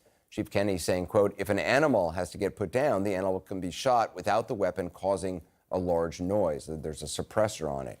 Again, New York's two top police officials spoke today with CNN's Shimon Prokupecz, who joins us now from the Upper West Side of Manhattan, where authorities believe the suspect caught that cab uptown to the bus station. So the backpack that the NYPD found, believed to belong to the gunman, what more do we know about how they found it, where exactly was it, and what happens now? Well, it was during our interview with the police commissioner that we learned that they were actually back in Central Park doing a secondary search. And it was during that secondary search at around 5 p.m. or so that they found the backpack. And then what they did, as you said, Anderson, is once they located, the officers located it, they brought in teams. They used an excavator so as to not disturb any of the contents, not to mess with anything that could be on there, like DNA or other evidence. And so then they removed it, not to disturb anything inside. They even took dirt from the ground with it, and now it's all being processed by lab technicians at the NYPD. So not only would the contents inside perhaps hold some DNA, if the gun is actually inside the bag itself, there could even be DNA, I guess, on the shoulder straps. If he sweated onto the bag, he was carrying that around a lot. Right, there could be any kind of DNA perhaps on there. You know, also given the proximity of him to the victim, you know, you never know, Anderson. There could be blood on there. There could be other things. It's just very hard to know right now what other items could possibly be on the bag. And so this is why they want to be so careful in removing it. You know, they had spent some time searching for it days ago after this shooting. And now today, finally, the NYPD decided, let's go back. And in our interview today with the NYPD, you know, we spoke at length about this investigation, where it's at, and what they are doing to try and locate the suspect. Take a listen. Where are we in the investigation? Where is this guy? Who is this guy? So I'll start by saying we have every reason to believe that this was a targeted attack on an individual rather than a random act of violence on New York City streets. We do have a person of interest in the case, and we have released the photo yesterday. We would appreciate you getting that photo out to your audience, because we also have reason to believe that the person in question has left New York City. So we want a wider audience to see the picture outside of New York City. Okay, so that's new information. And what is that based on? Why do you believe that this person has left New York City? So we have our perpetrator leaves the Hilton Hotel after the incident takes place. We have them getting on a bicycle and riding into Central Park. We then later pick him up on 77th Street, exiting the park on Central Park West, still with the bicycle. Eventually, we have him on 86th Street and Columbus Avenue, walking. He loses the bike. And then from there, we have him in a taxi cab, and the taxi cab takes him up to 178th Street and Broadway, which, as we know, is a Port Authority bus center. Those buses are interstate buses. That's why we believe he may have left New York City. And do you know what bus he got on, where that bus was going? We're working into that, and then we're looking into that now. It's a very busy bus terminal. We want to make sure we have the right bus, but we're working through that right now. It's all new information. I want to get back to that quickly, but because this is new information, I think it's important for New York City residents certainly to know that this individual is no longer, you believe he's no longer We here. said we have reason to believe Right. he's no longer in New York And City. that, I assume, is based on video of... We have video of him entering the Port Authority Right. bus terminal. We don't have any video of him exiting, so we believe he may have gotten on a bus. Okay, and we don't know what bus No, this not at person this time. I want to ask, the photo from the hostel, you do believe that is the alleged suspect, correct? At the Yes. desk, you do believe. Do you believe he's wearing different clothing than from what he wore during the commission of the murder? The appearance from when he's checking into the hostel at the desk, obviously it's only a headshot. It appears that he's wearing the same hooded jacket that he was wearing the day of the incident. You've been at this a long Thank you for tuning into the live show. You know what time it is. It is your boy Genesis. Shout out to Ellie. Ellie's back here, bro. Thank you so much, birdie. Okay, look. Now, obviously, like we heard earlier on, he might have got on the bus. Okay, we're gonna let the NYPD, the great NYPD, do what they do, and it is what it is. Hopefully they get this guy, because I do not condone any of this for sure, because it's like you can't take the law into your hands. Okay, so I hope they get this guy, and I hope whatever happens, you know, he faces the law. But it is what it is. Let's keep going. time. How planned was this? The resources that were involved in this? What's your sense of this? My sense of this is that he definitely planned this out. He arrived in New York City, obviously, before the incident took place. We have him on video prior to the incident for almost a half an hour walking and wandering around the hotel area before he committed this act. So, you know, do I think it was planned? Yes, I do. Just in the mere fact that he knew what time the victim was going to be walking by. He knew what hotel this conference was going to be in. And he's been traveling and walking around the streets of New York City largely in a mask with his face covered. We had to go through lots of video evidence to get that one money shot of him with the mask down. There's been a lot of speculation about the type of gun, how he fired, did it jam, did it not jam? What's your sense on that now, and what kind of a gun do you believe was used here? We really won't be able to confirm that until we seize that gun. But, you know, from talking to people that are familiar with firearms, it appears that either there was a malfunction in the gun that he was clearing, or it's a specific type of gun that's a bolt-action gun that he was ejecting rounds as he was reloading the gun. And Anderson, one of the things that they told me that a lot of the investigators are doing, they're sitting in rooms watching video, sometimes for hours and hours, just looking for the smallest of clip to try and locate where he may have been.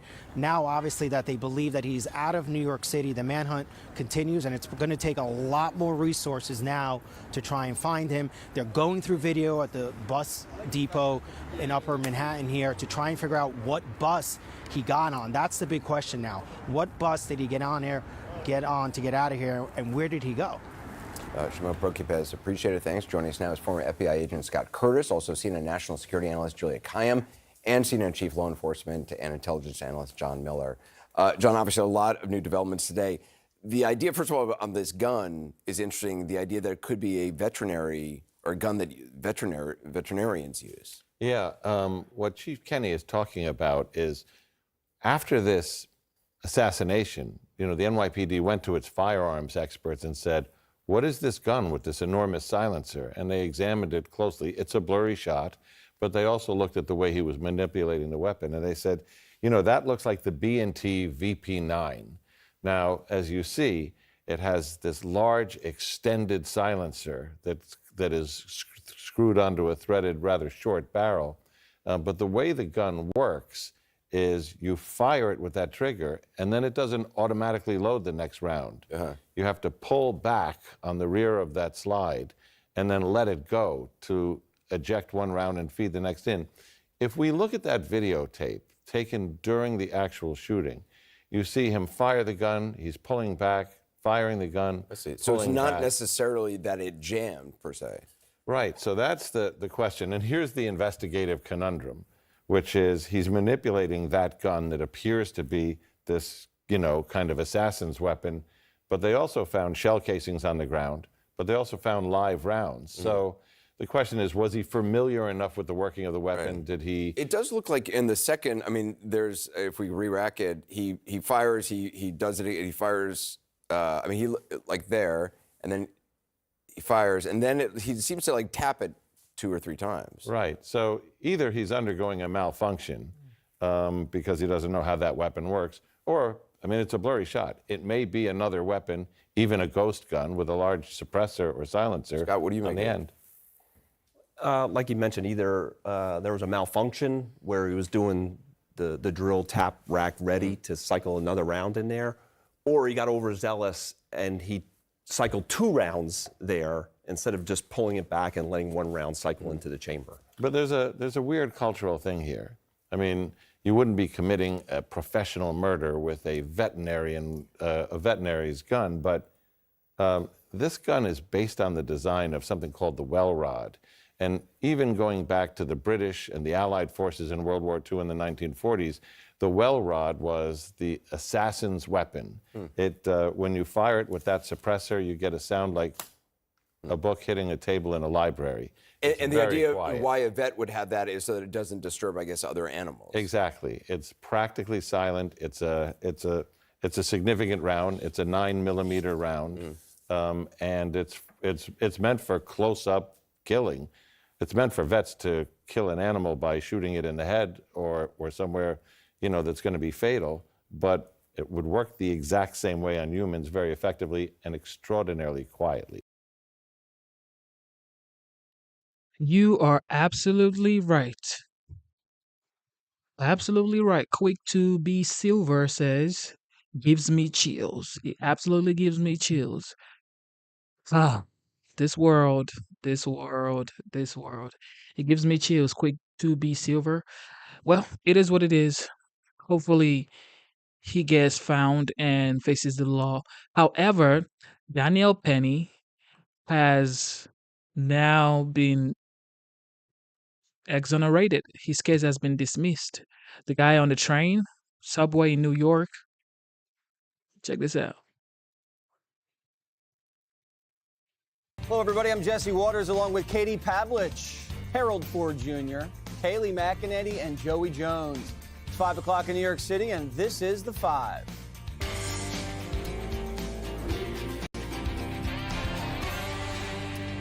The judge in the Daniel Penny trial giving an unprecedented lifeline to Alvin Bragg and the prosecution.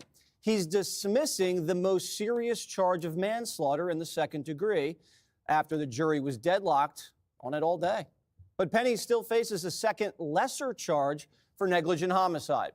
Let's go right to CB Cotton, who is live outside the courthouse in New York City. CB.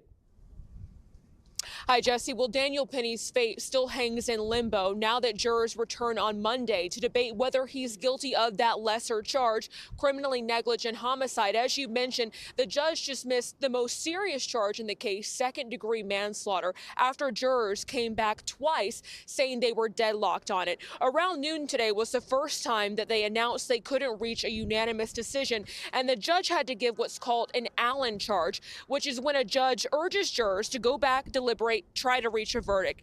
The judge overseeing the trial explained to jurors, hey, if you don't reach a unanimous decision on this charge, a new trial will be set with a new jury. But around 3 p.m., after the lunch hour, they came back deadlocked again. There was debate between prosecutors, defense attorneys, and the judge ultimately making the decision to dismiss that top charge. Since when deliberations first began on Tuesday, jurors have asked to review several pieces of video evidence in the case, parts of the medical examiner testimony, and they've asked the judge to review parts of the law. Retired New York City criminal court judge George Grasso explained to me what makes this case so hard for jurors. Well, that's the reason why this is such a hard case for jurors acting in good faith based on the evidence presented in front of them. They start off with the premise that the defendant in this case was a good man trying to do the right thing and act as a good Samaritan and help people. And now they're being asked to potentially convict this man for manslaughter and/or criminally negligent homicide. That's a hard burden that they have. And Penny still faces a potential prison sentence of up to 4 years in prison if jurors find him guilty on this lesser charge. Jesse. All right, CB, thanks very much. Harold Ford Jr., you happen to be the only lawyer at the table. Am I right? Is there any other lawyers? I have a JD from Harvard, so. Oh, wow. But I don't practice, okay? Wow. Yes, you practice. I defer to Kayla. I'm just a Michigan guy. Go blue. Beat Ohio State this a big week. win. All right, we're going to go Ivies over Big Ten. Fine, let's go. Okay, so here's what I think. I know a lot of people are saying, look, this first charge dismissed, right, the 15 years. This makes it easier for the second charge to go through. Here's why I disagree. 12:30 p.m. on Outnumbered, we had a jury note that came in. And the jury note said that the jury wanted clarification on what a reasonable person standard is. This is why it's important. This goes to the negligence charge, that one carrying 4 years. And they ask you, would a reasonable average person have perceived the risk to Jordan Neely? Well, there seems to be disagreement if they need clarification on the reasonable person. I'm hopeful there. But when you look at this, the reasonable person, there were many reasonable people on that subway train. The bystanders who thanked him, the bystanders who helped him hold down Jordan Neely, the woman of color who said this, they're trying to make this about race. Well, a woman of color, that's how she self-describes, said he is a hero. It was self-defense. He is only guilty of trying to help people. Those are the reasonable people on the subway. This is a travesty. It's great news. The first charge is gone, but not a victory, a travesty. A good Samaritan being made into a bad actor, a hero into a villain. Welcome to Manhattan. The only other jurisdictions that could do this were D.C. and L.A., so good job, Alvin Bragg. Do you agree with Kaylee as a Michigan graduate? The characterization of Michigan being less than an Ivy League, I'm not going to accept. Oh, I will say this. You're a swing state. I largely agree with Kaylee. I come at it slightly different. I think that what the judge has done here is that there might be grounds for. I don't think he's a hero. I do not think he's a hero. I'm sorry. There were two other guys holding his hands. Like, I don't think he's a hero. I think he did what he had to do under those circumstances, but I don't think you should say he's a hero made into a villain. No, this is my opinion. Okay, everybody can have their own opinion, but I don't think he's a hero. Mm-mm. But that particular charge has been dismissed. Great for him, good for him and his family. But I don't think it's a hero. Nah. You had two people holding this guy's hands, restraining him, and he had him in a chokehold. But so, it's not like he was the only one there saving the whole train bus. So it's like, nah, that ain't what the definition of a hero is. A hero is people are in distress and you come along and save the day. That's what a hero is. He didn't come along to save the day. There were other people restraining this guy. So yeah, y'all need to relax. For reversal if he's convicted of anything, because you can't go through a trial and then allow the prosecution to say we believe that one of the charges, because the jury can't come to a conclusion, should be dismissed. I think the judge, I'm going to be curious to see once we get more information about how the judge came to this decision. Two, what I don't quite understand, I've followed this case. I'm obviously not on a jury and have not received all of the evidence and don't have all of the things that they've seen. But if indeed Kaylee's right, a reasonable person, if he grabbed that guy because the guy was threatening everybody, and he doesn't let up, or say he did let up, and the guy pretended that he was down or was suffering, and he lets up, and the guy stabs him, stabs Daniel Penny. That's exactly right. So Daniel Penny, I don't know. I think it was unfair to even who had brought these charges. You make the case basically to anyone in New York, and for that matter, this is a precedent that can be cited anywhere, that someone trying to protect someone on a train. I have kids, right? I have a 10-year-old and 9. We live in New York City. My wife and I, we live in New York City. I take the train. And if my wife and kids are on a train and someone is behaving like that, and someone steps up to protect those on a train, I'd be damned. As a New York taxpayer, I'd want to see that person prosecuted based on these facts. So Michigan versus Harvard, I'd say it's a tie. I agree. As we get here at 5 o'clock. And the mayor is getting involved. Katie, let's listen to what Adams has to say. We've always asked New Yorkers, you see something, say something, do something. And New Yorkers have always had the spirit and energy to come to their fellow New Yorkers. And we have to be honest about the severe mental health crisis that we're facing. And this young man was part of that problem. He was in revolving door mental health system. Katie. Well, I'm glad that the mayor is defending Daniel Penny. This is a case that should have never been brought. In fact, it's a case that sat at the police department for nearly 2 weeks. Yeah, But 'cause- then when the social justice woke mob showed up to protest, that's when Alvin Bragg decided to give in to mob justice, and bring these bogus charges against Daniel Penny, who is a hero who's had to go through this for the last year of his life. It's totally changes everything when it comes to the consequences of this. Now nobody wants to help on the subway because is it really worth being made an example of in Manhattan and New York City to have your life torn apart this way? You know, Alvin Bragg has a habit of either undercharging or not charging criminals like Jordan Neely, who was in and out of the system, had a long rap sheet, while overcharging good Samaritans and good people who want to help their fellow citizens like Daniel Penny. And so now you I can never stop saying this, okay? There's so many ways to de-escalate a situation. All right. I mean, I could sit on this chair right now and tell you, well, he shouldn't have done that because I wasn't on the train, okay? However, it's like there were two other guys restraining this guy, and Daniel Penny was, you know, behind him, putting him on the chokehold. Yeah, I get it. You did what you had to do. However, you could have just released your hand a little bit and say, "Yo, I'm a release you now because two guys are holding your hand. They're restraining you. Act like you got some sense.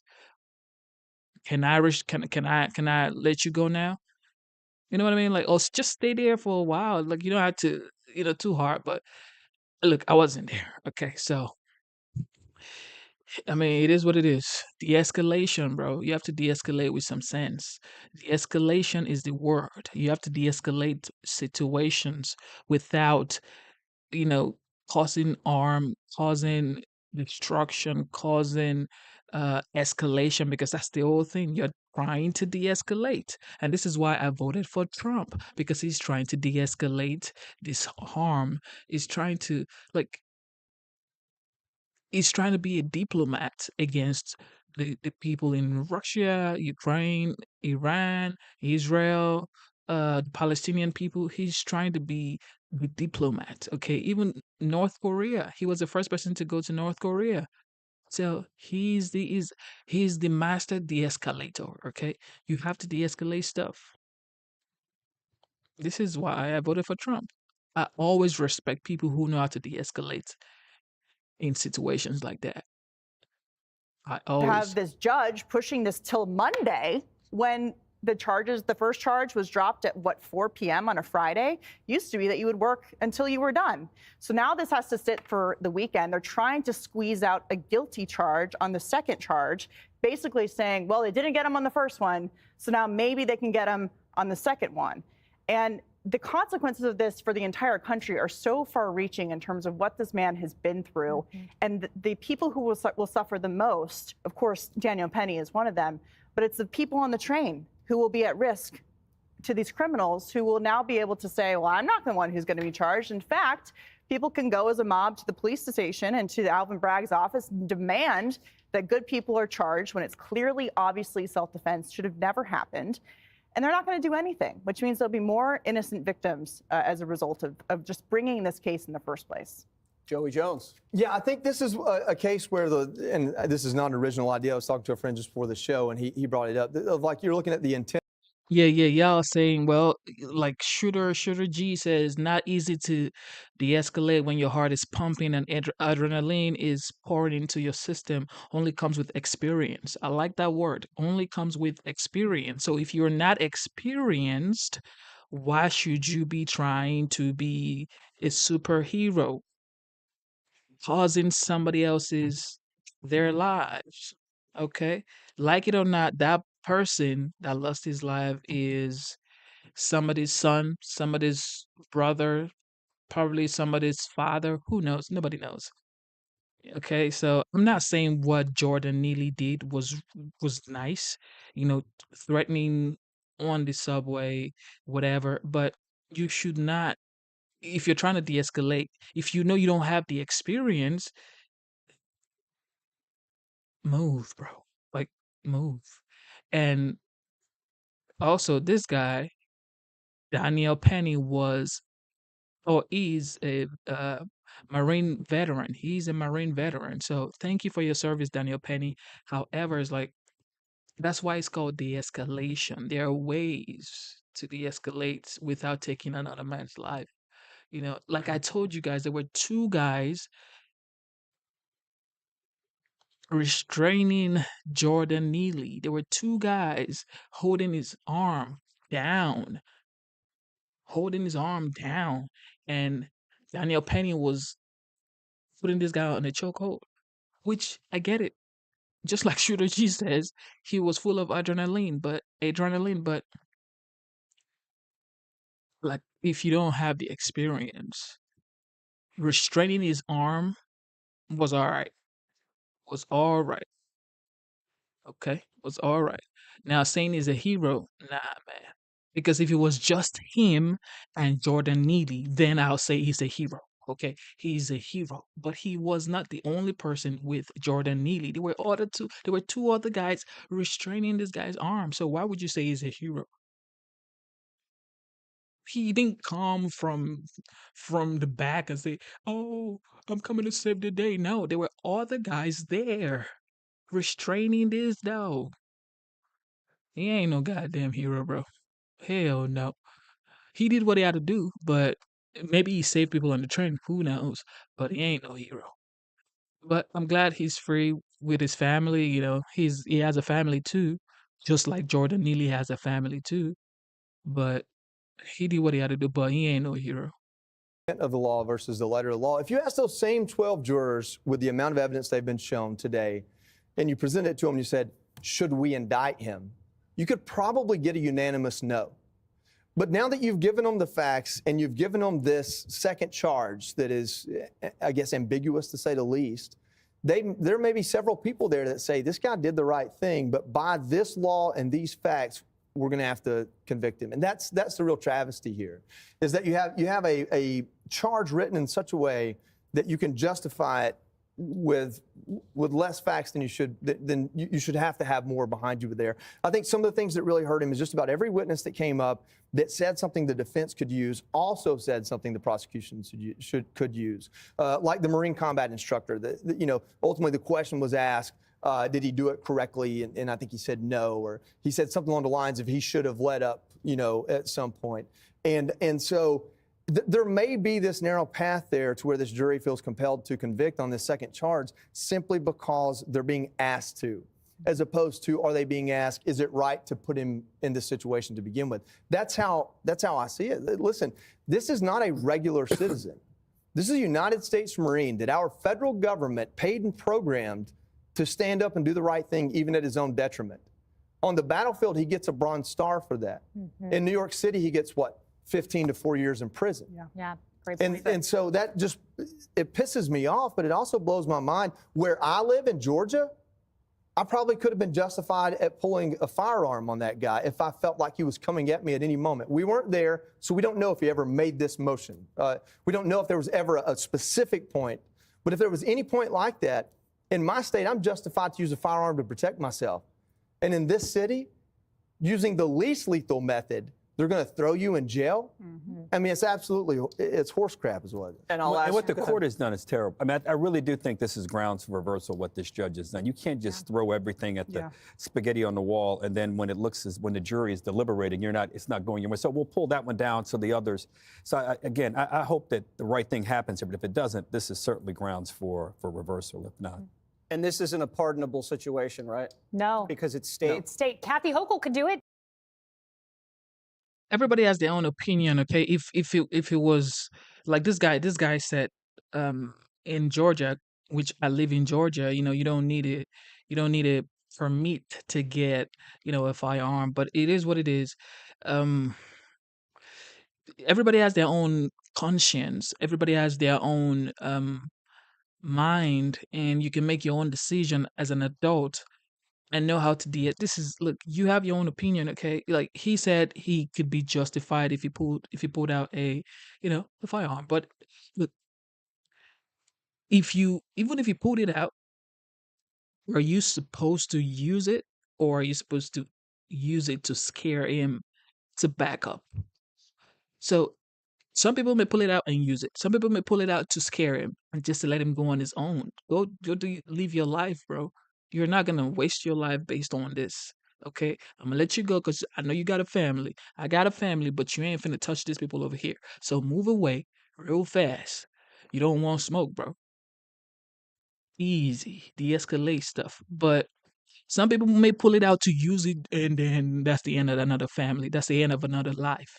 But some people are mature enough to say, you know what? You don't want this smoke, bro. Pull back. Okay. So it is what it is. Everybody has their own opinion, have their own suggestion. Um, um, People are saying, well, he was threatening people on the subway. Have you ever been on the subway in New York? That's the norm. That's what happens every day. I schooled in New York, bro. I schooled in New York. Okay. In the subway, I have my headphones on. People are doing all sort of crazy things. People are coming to your face, dancing and going in your face, bro. Like I'm sitting down on the subway and somebody's in my face going like dancing. I'm like, this kid. That's what they do. That's what Subway is. It's a no man's land in Subway in New York. It's that's where homeless. That's like where the homeless stay. They stay in the subway when it's cold, and they just ride a train back and forth till morning. You know what I mean? Like, what is? So I'm gonna. You're threatening me because you're dancing in my face. You know what I mean? Like, people steal people's food on the subway. People steal. That is what happens, bro. Now I'm not saying that like Jordan Neely threatening people on the subway is right. That's not what I'm saying. I'm just saying that did it warrant for this guy to be gone from the earth? Nah, nah. Like it could have gone to jail. It could have gone to a mental facility. It could have gone, get some help from professionals. But like sending him to God, nah, nah. Over what? He's homeless. Hi. I mean, come on. All right, folks, yesterday, members of Doge went to D.C., and I got to tell you, for one, I'm very hopeful that these times are remembered in the future as the days, right, that got America back on. It's 100% okay if you guys say I'm wrong. It's okay. Like, I'm not trying to be right. Okay? That's the thing. Like, y'all want me to, you're wrong, bro. Yeah, I'm wrong. You could do what you want to do, but that's what I will do because I'll think about somebody else's life because I know I cannot create a life. I don't have a right to take a life. If they're not in my space, you walk into my house and you come threaten my family, then you guys to go. Okay? You guys to go. If you are in my space, in my house that I paid for, you gonna have to go.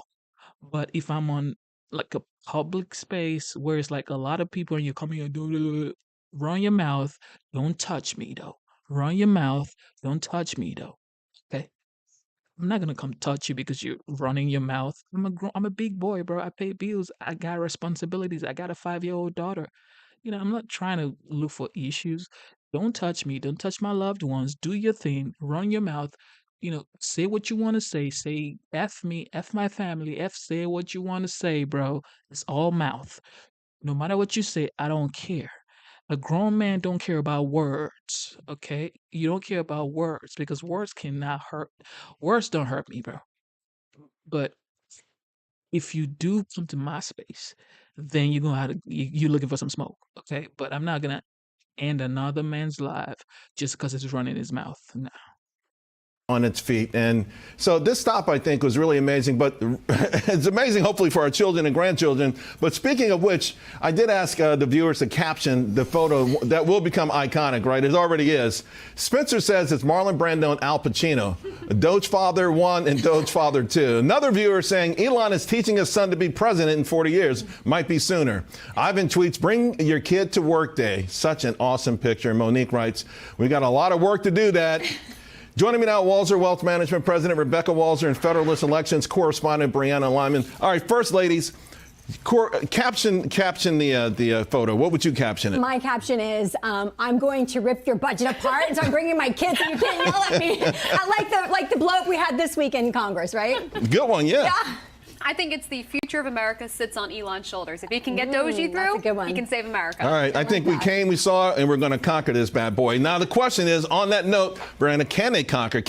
Will Doge be successful? Absolutely. When I think of Doge, I think of Thomas Jefferson. He said, I am for a government rigorously frugal and simple. The point of the federal government was never to be this big, and it was to use things like taxation sparingly. We've gotten far past that. Elon Musk is a man that came in, bought Twitter, cut the workforce, and X is thriving. So he knows how to cut waste and make things work, and he's going to do that for this country.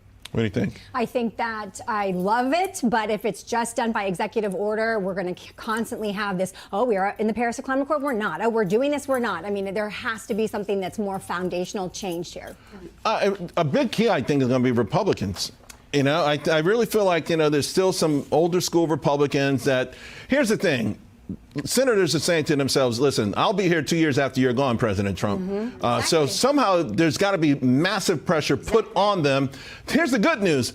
Elon's got a way of putting pressure on you. Vivek and another guy named Donald Trump who's not up for re-election. So if you want to stand in the way of this, particularly as a Republican, I think you're going to get mowed over, and I think you should. Yeah, absolutely. There's too much embedded corruption, and it's at all levels. And race, fraud, and abuse is just alone could probably rip out $1 trillion. So a lot of folks are excited about this, too, because corporations, the abuse of corporations, you know, you feel like Robert F. Kennedy being a part of this. And I saw this great thing as a statement about trusting companies, you know, more than I did a year ago. And of course, the answer is no, right? 71% they don't.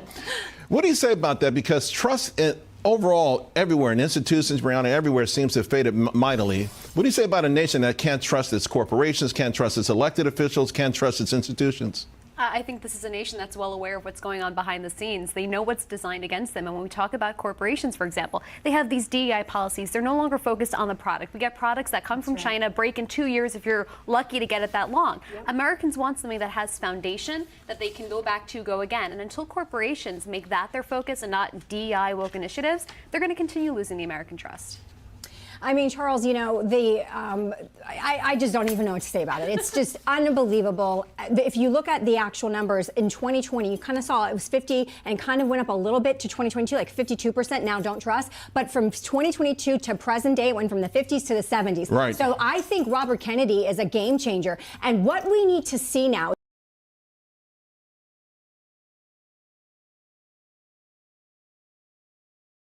While Donald Trump is making preparations to return to the presidency, Democrats are... Thank you for tuning into the live show. You know what time it is. It is your boy, Genesis. Double tap your screen, guys. Let's get the likes up. Double tap your screen. All you got to do to give this video a like is double tap your screen. Let's get the likes up, guys. With that being said, Trump is attending the opening of Notre Dame, if I pronounce it right. still trying to figure out where they went wrong in this election and, frankly, where the party goes next. Becky Anderson spoke about the state of U.S. politics with American sports journalist Stephen A. Smith, who is also reportedly negotiating a mega deal with ESPN. Their wide-ranging discussion happening at the Melt Middle East event in Abu Dhabi. Here's part of that conversation. You've been very vocal about the election and Kamala Harris's loss. Yes. Where do you think the Democratic Party should go from here? I think they're an absolute mess. I think that what they did during this election against Donald Trump was nothing short of pathetic. And they have to really, really go back to the drawing board and look in the mirror and take a long, hard look at who they are and whether or not they are truly the representatives of the people, because right now they're not. The Democratic Party for decades has been seen as somebody that was connected to the working class. Somehow, some way during the Trump campaign, the Republicans stole that from them. And what happens is that, too much hypocrisy is going on, too much leaning towards the extreme left. America, as I think is the case with most of the world, are predominantly centrist. You're centrist, you're center left or you're center right, which means that you might have your proclivities, you might have your tendencies, you might have your preferences, but ultimately you want everybody to get along and you want to be able to talk with one another, communicate with one another, conduct business with one another, engage in compromising, etc. And unfortunately, we didn't see that from the Democratic Party. They complained about it from the right. Then when they got hold of power, they leaned to the extreme left, started engaging in a bunch of nonsense where you're operating on the fringes. The MAGA right did it extremely with the right. The left did it extremely with the left, and you forgot about the center. And what happened was that it wasn't just like in 2020, it wasn't a vote for Biden, it was a vote against Trump. In 2024, it wasn't a vote for Trump, it was a vote against woke culture. And that's what happened, and they got exposed for it. And now they've got to go back to the drawing board because the Republicans have control of the White House, the House, and the Senate, and the Supreme Court. And as far as I'm concerned, with Musk and Ramaswamy in there, Wall Street as well. So I'm looking at all of those different things, and I'm saying you really, really, really messed up if you're the Democratic Party because you took for granted the voters who have supported you all of these years. You forgot about them, leaning to the extreme left, and you got your comeuppance. You got what you deserved. What is the impact of an ineffective? Do you guys agree on the fact that it wasn't a vote for Trump, it was a vote against the woke culture? Is that what you guys think it is? Or people were just tired of the BS? Is that what you guys think it is? Now, that's another perspective. However, I really wanted Trump to be the president. I didn't even care about the woke culture. I just didn't care about it. Democratic Party on America going forward? Well, I would tell you that in the eyes of a lot of minorities in this country, it would be a step back in terms of the progress that has been made as it pertains to civil rights, as it pertains to an abundance of other things. Whether that's factually correct or not remains to be seen, but that clearly is the fear. When you look at things like Project 2025, there's a lot of things in terms of women's rights, there's a lot of things in terms of civil rights, not just for African Americans and minorities in this country, but women as a whole, that people have concerns about. Now, they might be overblown. It might be people engaging in fear-mongering, we shall see.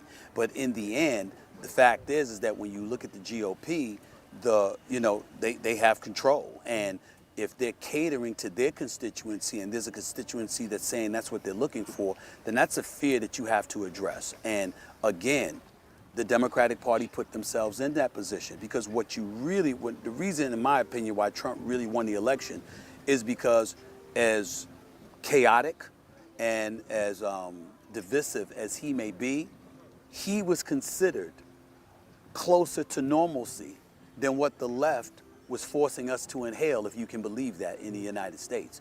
And so when that happened, and you saw America stand up, and you saw, even though he might have lost New York and California, he didn't get 50% of the popular vote, he still won the popular vote, he still won the Electoral College vote. There were blacks, there were Latinos, there were women, and of course white folks, all increasing in their numbers in terms of supporting him compared to what they did in 2020. That is the ultimate indictment against the Democratic Party. And then they tried to guilt us into voting for them by saying, oh, misogyny must be it. You're not voting for her because she's a woman. That made no sense. They voted for Hillary in 2016. She won the popular vote in the United States. Where was the woman issue then? Stop it.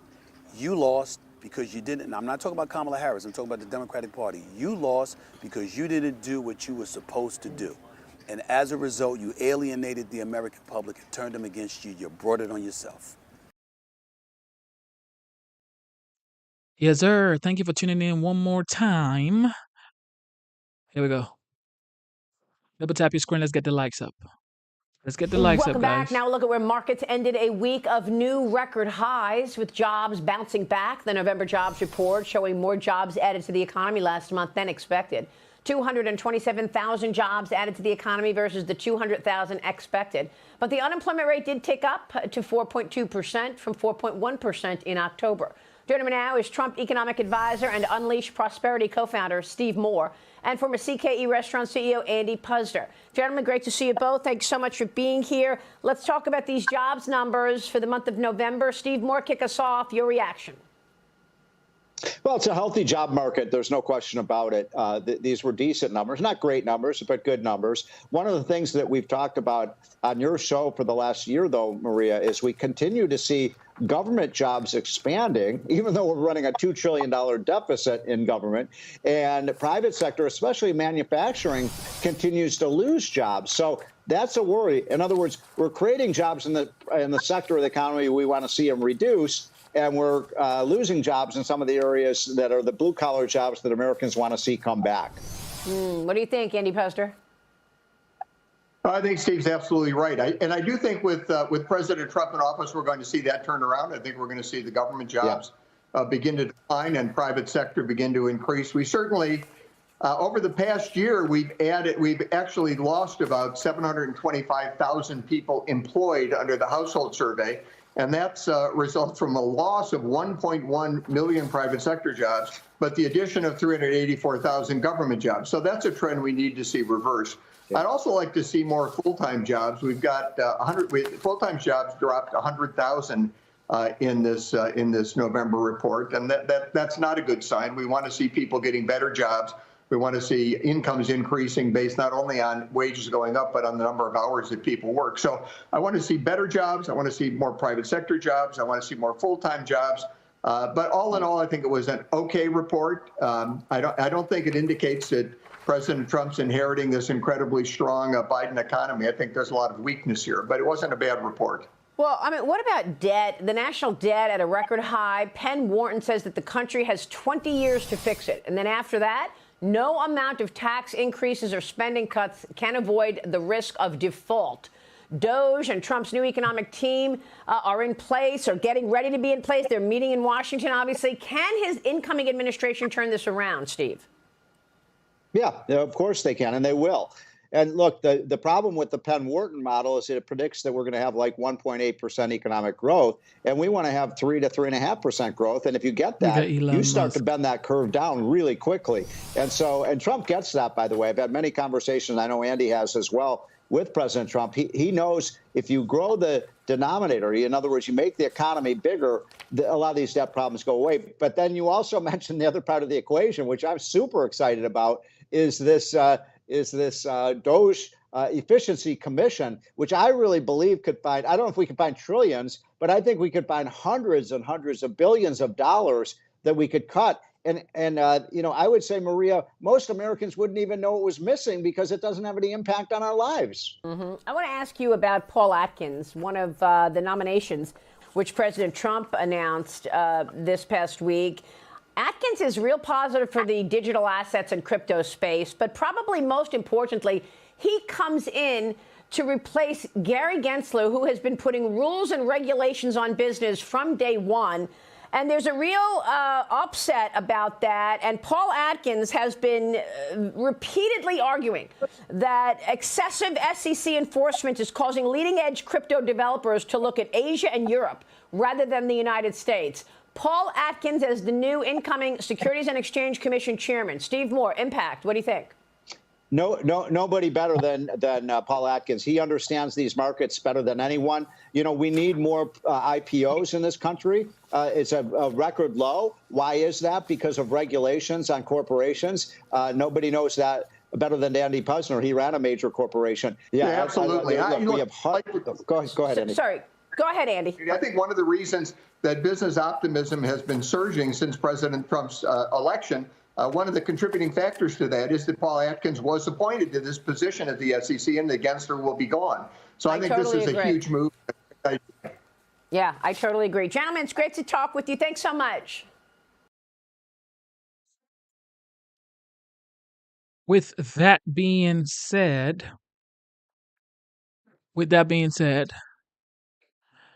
are you guys ready for us to end the show?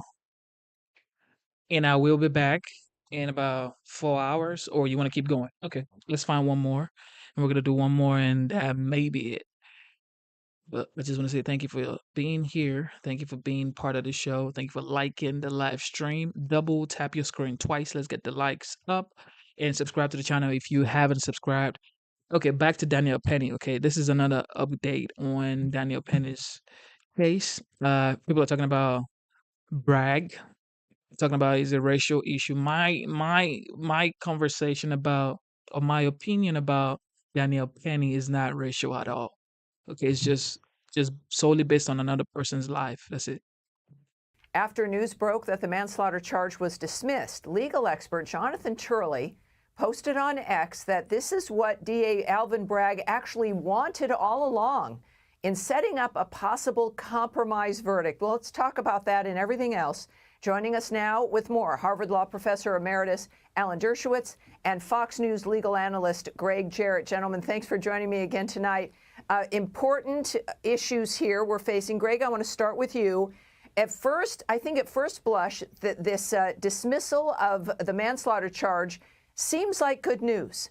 But to the point that this is what Bragg perhaps wanted is what's interesting to me. Can you explain that to the viewer?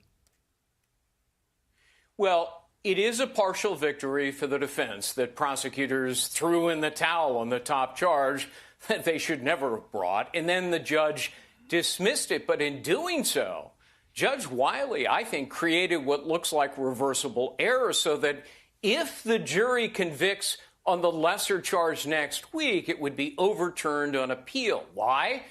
Because the judge contradicted his own earlier ruling that the jury could only consider the second count if they found Penny not guilty of the first count. Well, guess what? That didn't happen. So now the judge is letting the jury do what he said he couldn't do. And the defense is right. This is coercive, sort of forcing the jury to convict by changing the rules after the fact. It's not just unorthodox, it's legally wrong. The judge's only option, one option only, was to declare a mistrial on a deadlocked jury and dismiss one charge during deliberations and then double down on the remaining charge. You can't do that. To me, it clearly violates Penny's due process rights. But I agree with Turley. The lesser included was there as a potential compromise, and maybe that was their intention all along. Right. This is, for all of us, we believe this should never have gone to trial in the first place. And Professor Dershowitz, in this kind of a dynamic, when you've got, even at one point, he told the jury that it would have to be another jury. If they couldn't come to a decision, there would be another trial, and another jury would do their job. But there's no guarantee that there would be another trial. The DA could decide not to try it again. It seems, again, like there's a kind of coercion that's aimed at the jury at this point. Well, I think it's manipulation. It's manipulation by the prosecution. Look, your commentator that protested was absolutely right. This is a case about racism. It's about the racism by the district attorney. It's racism because if the racial composition had been flipped, nobody would have brought this case. There'd be no protesters outside protesting about a black man being convicted of murder for choking somebody who was white. This is all about race, which is why, although this is an attempt to manipulate the jury into coming to a compromise verdict, I think it will fail. I'm going to predict here and now that I think the jury will remain deadlocked on the lower count because, as the judge pointed out, from what he's heard and seen on the notes, this looks like it's about disagreement between the jurors over two things: justification, was he justified in doing this, and causation, did he actually cause the death? And those issues are the same for the higher count and for the lower count. Also, if it's tried again, he can't put him on trial again for the higher count. That would be double jeopardy. And so I think the issue is whether or not the manipulation will work and we'll get enough jurors to say, well, no, he didn't commit manslaughter, but negligence, well, let's give the prosecution a victory. Remember, too, the prosecution is running for re-election, and he can't win re-election. If he loses this case, and also loses the Trump case, which he will on appeal if the Trump is allowed to appeal. Look, Bragg is the worst district attorney in modern New York history. That's an office that has had such great people. Thomas Dewey was the district attorney.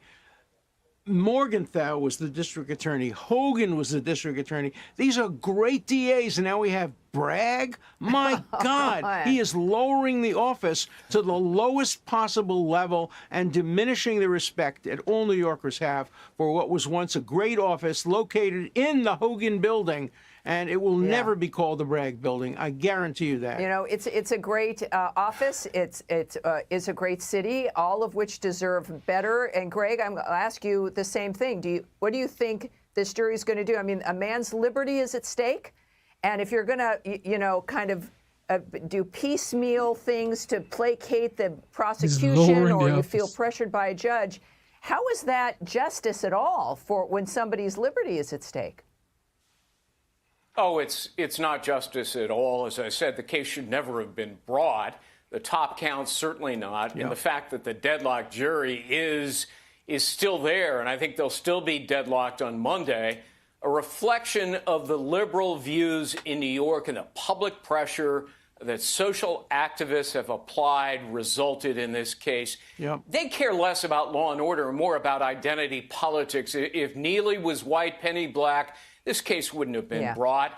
But racial justice warriors tried to make it into another George Floyd outrage. You played the clip of the Black Lives Matter person. You know, they vilified Penny as a racist vigilante. Alvin Bragg, all too happy to go along and do their bidding. And his lead prosecutor implied at every turn that Penny was racist. So, There's Greg, no evidence. Greg, I think, go ahead, Professor.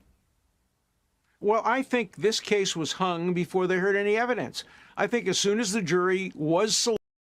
Thank you for tuning into the live stream. You know what time it is. Look, I don't know why they're making it racial. Look, I never said anything racial situation because I don't really, I don't roll like that. However, it's like, like GX said, he was a hero before the guy lost his life. So look, it is what it is. To me, he's not a hero. Okay, he did what he had to do to try to protect people on the train. However, he wasn't like trying to protect everybody on the train because he was the only one there who can do it. There were other guys, two guys holding Jordan Neely down, restraining his arm. So it wasn't just him against Daniel Penny. It wasn't Jordan Neely against Daniel Penny one-on-one, and then he saved the day. No, he was like three people against Jordan Neely. Okay, so he ain't no hero to me. Okay, he ain't no hero. It wasn't even a fair fight. It wasn't even, come on, man. It wasn't even a fair fight. So y'all talking about he a hero. He's not a hero. However, do I think he should go to jail for this? I think he should pay a fine. A fine is great, like a steep fine. I'm talking about, thousands of dollars. You got to go to work and pay those fines because next time you're going to learn to not be, to de-escalate with some sense. But say he's a hero? Hell no.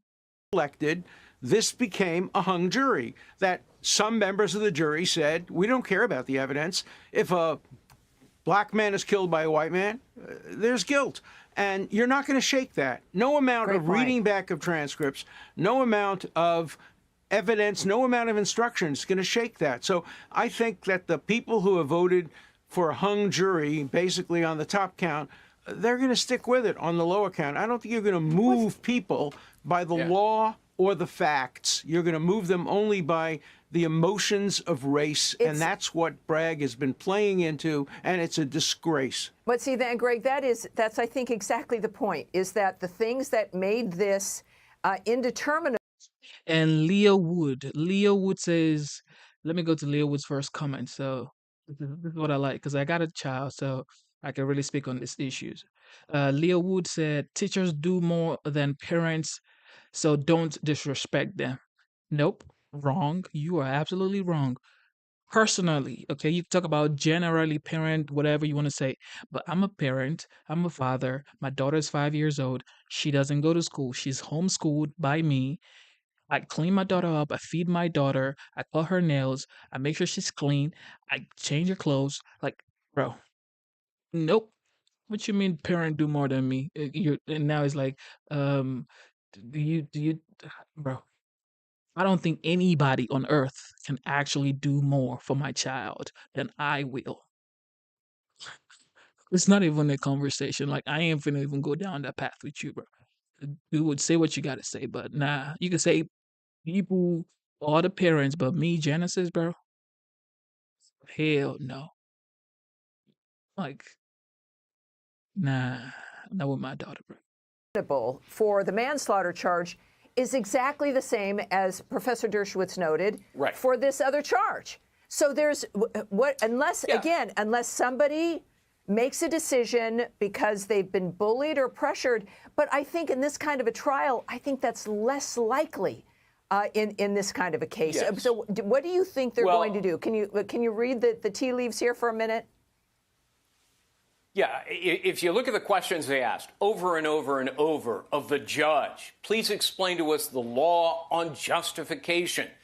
Well, the doctrine of justifiable homicide applies to both the top count now dismissed and the lower count, which still exists. Right. So those same people that had concerns about justification still harbor those concerns, and they're the type of concerns that are deeply embedded in them. And so I doubt that they're going to change. I think Professor Dershowitz is right.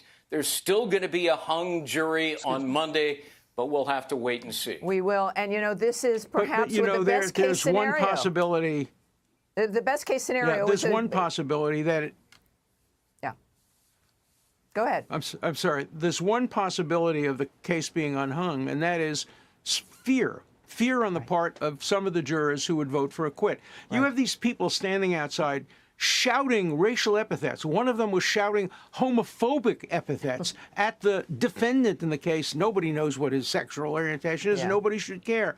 But these are rioters. These are Black Lives Matter rioters. These are people who don't care about justice. They only care about justice for them and their race. And this is racial injustice. This is so scary for America. And I hope the judge will have the good sense to understand that you can't allow that kind of racism to enter into the courtroom. He allowed one of the Black Lives Matter people to come into the courtroom and sit next to the family of the victim after he had made these racial and homophobic statements. So we have to be very concerned, because what is today unfair to one group of people can easily be as unfair to other group of people. We do have to go, but I'll tell you, this is a dynamic where I don't know why the media does this. Every single time they go down this path, they go down the racial path, which is just a lost cause. Okay, the more you talk about this, the more everybody wakes up and say, you know what, this is racial. Nah, this ain't no.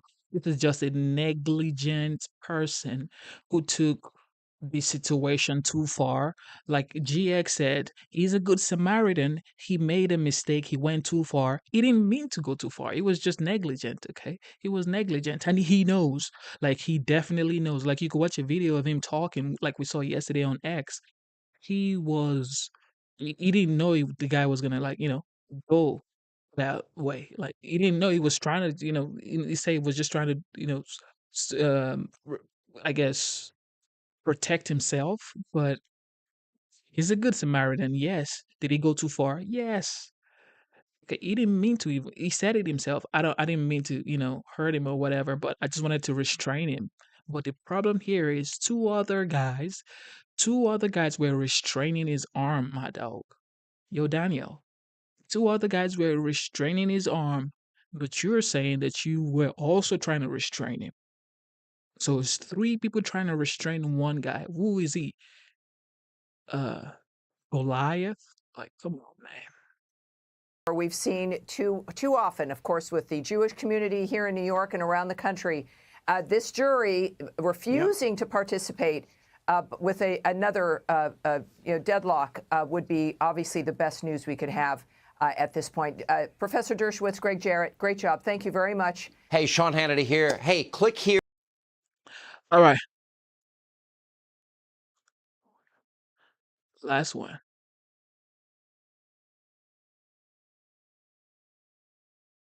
Their silence on the Hunter Biden pardon. Karine Jean-Pierre stepping out to the podium and coming up with new excuses for why Joe Biden lied for more than a year.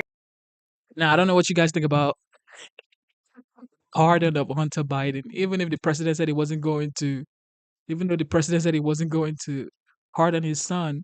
Now, this is the only thing. Like, I support the pardon. Okay, most people are going to say, "Well, why would you pardon your son?" I will 1,000% pardon my child. I don't care what you all say. I'm a pardon my child. My daughter, hell yeah, I'll pardon my daughter. But I would never say I wouldn't pardon her. I would just say, you know what? We're going to think about it. There is no way in this lifetime that I will not pardon my daughter. It's just not possible. I cannot even think about me not pardoning my daughter. If I have the power to pardon my daughter because she made a mistake, even if she did it deliberately, bro, I'm just a father. I cannot look away, okay? I'm gonna be the one to discipline my daughter, not the world, okay? I'm sorry. I cannot do it. Okay, but what I hold Biden against is he kept saying that he wouldn't pardon his son. I'm gonna let the DOJ do what they do. I'm gonna let the jury do what they do. You know you're capping, bro. You knew you were capping, but you thought Kamala was gonna win. About it. He wrestled with these circumstances, these changing circumstances ultimately. And the combination of that, the president changing his mind and issuing, certainly led to the president changing his mind and issuing this pardon. There has been some circumstances that have changed this, right? Republicans not letting up, saying they won't stop. They're going to continue to do this. I mentioned the recent Trump appointees of legal enforcement positions, right? That said during the campaign they would have, they were out for retribution, and so no reason to not take them for the word. And look who's back, Barack Obama returning to the spotlight after tarnishing his legacy during the 2024 campaign. The former president sounding very bitter over what happened. Since total victory is impossible in a country politically split down the middle, the result is a doom loop of government gridlock, even greater polarization. When I mentioned to a few friends that our foundation would be hosting a forum on democracy and pluralism, I got more than a few groans and eye rolls, especially since, as far as they were concerned, the election proved that democracy is pretty far down on people's priority list. Except for everybody voted, Kaylee, for the current president-elect, but they don't care about democracy at all. Right, of course they don't. Yeah, everyone voted for 76 million people, more than that now. The most raw vote total count that any president that's Republican has gotten ever in history. So I'm pretty sure. And now this is the new word, pluralism. What is that, pluralism? I could go Google it for you guys. Pluralism, because you know Obama comes up with new words trying to sound intelligent every single time. He goes out and go find new words. Pluralism. Pluralism meaning. Let's go find the word. It says a state of a society in which members of diverse ethnic, racial, religious, or social groups maintain and develop their traditional culture or special interest within the confines of a common civilization. A concept, a doctrine, or a policy advocating this state. So maybe communism? I don't know. He has a mandate to lead. If I could just address Karine Jean-Pierre for a second. I had about 45 problems with her briefing, but I'll just pick two of them. She also miscited a poll. She said the circumstances changed about the Hunter Biden pardon.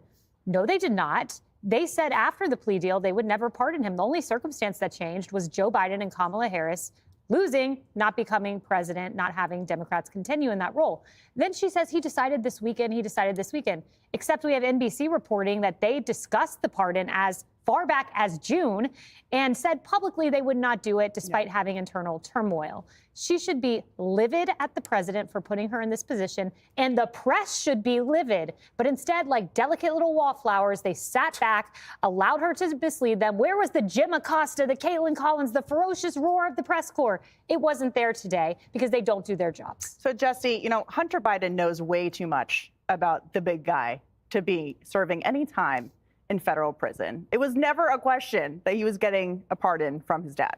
Never. No, never. And if Kamala had won, she was going to pardon him. That was the deal. Is that the circumstance that has changed? That was the circumstance that had changed, is that she lost. Because if she had won, it would have been more graceful and more acceptable for her to do it. Because he could have said, hey, I said I wasn't going to do it. She did it. And she would have looked like the bigger person to have mercy on him. But she lost. And the other circumstance that changed was because they tried to cut a deal in the summer, which was basically a pardon. That deal that judge sniffed out as ridiculous, that was blanket immunity. So that's also a circumstance that changed. But Hunter was never going to serve time. It's obvious. But I have to talk about Barack Obama. Hussein, sorry. He is saying that someone else has been polarizing. He was the most polarizing president almost in decades. Racially polarizing. If you look at the charts in Gallup, blacks and whites started hating each other. Blacks started hating the country. It just became horrible. Class starts with the bitter clingers, and then at the end, Occupy Wall Street. He starts pitting rich people against poor people and back and forth, 1%ers, all that stuff. We all started hating each other. And then he talks about weaponization, all this stuff. It was his Justice Department that spied on a Fox News reporter. It was his CIA that spied on the Senate. It was his administration that spied on Trump, that entrapped Flynn, that weaponized the federal government. So now all of a sudden, when everyone's mad that he got caught and did this, now they want to just throw a blanket pardon over everybody in D.C. That's not how it's done. This guy needs to look himself in the mirror. And it was his IRS who went after Tea Party activists as well. Bingo. So, Harold, does the former president, Barack Obama, need a mirror to see where all of this divisiveness and the doom loop came from? Well, I'm not. I said last week, I don't think that Democrats ought to be focused on listening to people who voted for Kamala Harris. Presumably, President Obama did, and Vice President or Governor Walz, the vice presidential nominee, did. I think the real issue here is Democrats should be in the first month of what I call a 6-month travel the country and listen to Americans in blue and red states who didn't vote for Kamala Harris, who may have had some of the concerns that Jesse was expressing. I don't fully agree with everything Jesse said, but clearly there's an element or elements of what Jesse just shared that are true. If we don't try to figure out how this upending has happened, we being Democrats, the Republican Party, as I grew up in Congress, is no longer that Republican Party. The Democratic Party that I grew up in Congress is no longer that Democratic Party. Donald Trump did and at something. least one of those is a good thing. Well, in your mind, Donald Trump, I just want to just state the facts for one second, Joey. Donald Trump did something truly amazing. You were sitting here one of those days we had this conversation.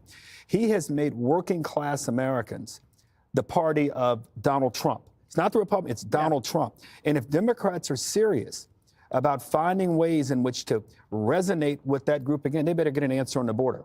We better get an answer on inflation. We better get a better answer on how to stimulate and invigorate the economy in parts of the country that are not experiencing like we are here in New York and some of the great islands in the country where prosperity is happening. So enough of this, more of getting out and listening to voters is what Democrats need to be doing. So, Joey, it doesn't seem like President Biden is interested in finding this out, given that pardons to your son and then lying about it for a year doesn't really help you gain any traction with the American people who are a little tired of being told something's not happening when they're seeing it in front of their eyes. What did Bush say? Fool me once, shame on you. Fool me twice, I don't know. You know, he screwed that one up. Any of us that are surprised by this, from a man who spent 50 years plagiarizing and lying, who tried to, I guess he couldn't run the first time for president because they found out he was plagiarizing speeches and papers from people. I mean, the man has spent his entire career doing this kind of thing. And I guess. Whoa, what happened to his hair? What happened to Biden's hair right here? He's tired, bro. He's tired. Did you guys see that video in Angola when Biden was taking a nap? Man, this man is tired. He's just ready to go. Get out of there, get some rest, relax. Just relax, okay? He's 82, 83 years old. He's tired, people. He's ready to go home. Get some hot chocolate from Jill and just relax with his grandkids. Man, he's tired. Yes, the only outrage should just be, are you guys really going to just keep accepting it? Like as a party, as the Democrat Party, are you really just going to keep accepting it from your candidates and from your leaders? Listen, I love to go back to what KJP said about circumstances have changed and Mhm. who the president's nominating. I have no idea what the strategy was with Matt Gaetz. Was he this really, outstanding playing chess Trojan horse to get the ire off everybody else? Was it a very serious nomination? I tend to think in the beginning it was. And what it signaled was there are a lot of people in D.C. who will have Donald Trump's back more so than he felt Jeff Sessions did. But there are only a few people who would spend their entire political collateral going after Trump's enemies, and Matt Gaetz is one of them. And I think this. Thank you, thank you, thank you, guys. You guys are the best. Double tap your screen. Everybody, right now, double tap your screen twice. Everybody in the chat, double tap your screen. Well, maybe people in the chat already double tapped their screen, but everybody's streaming right now. Double tap your screen and subscribe to the channel. Shout out to mobile app. Shout out to some random guy 00. Shout out to Lee Wood or Leo Wood. Shout out to Ted Barksley. Shout out to Barcy. I'm sorry, I don't want to butcher your name. Shout out to, of course, my boy Ellie. Shout out to Ellie. Shout out to Average Joe, the legendary Average Joe. God bless you, bro. Just saying. Um, who else, man? Who else? Who else? Make pizza great again, just like make America great again. You know what time it is. Charlie Jones. Oh, Charlie Jones went to sleep. Yeah, everybody, thank you for tuning in, man. City Boy, God bless you. God bless you. God bless you.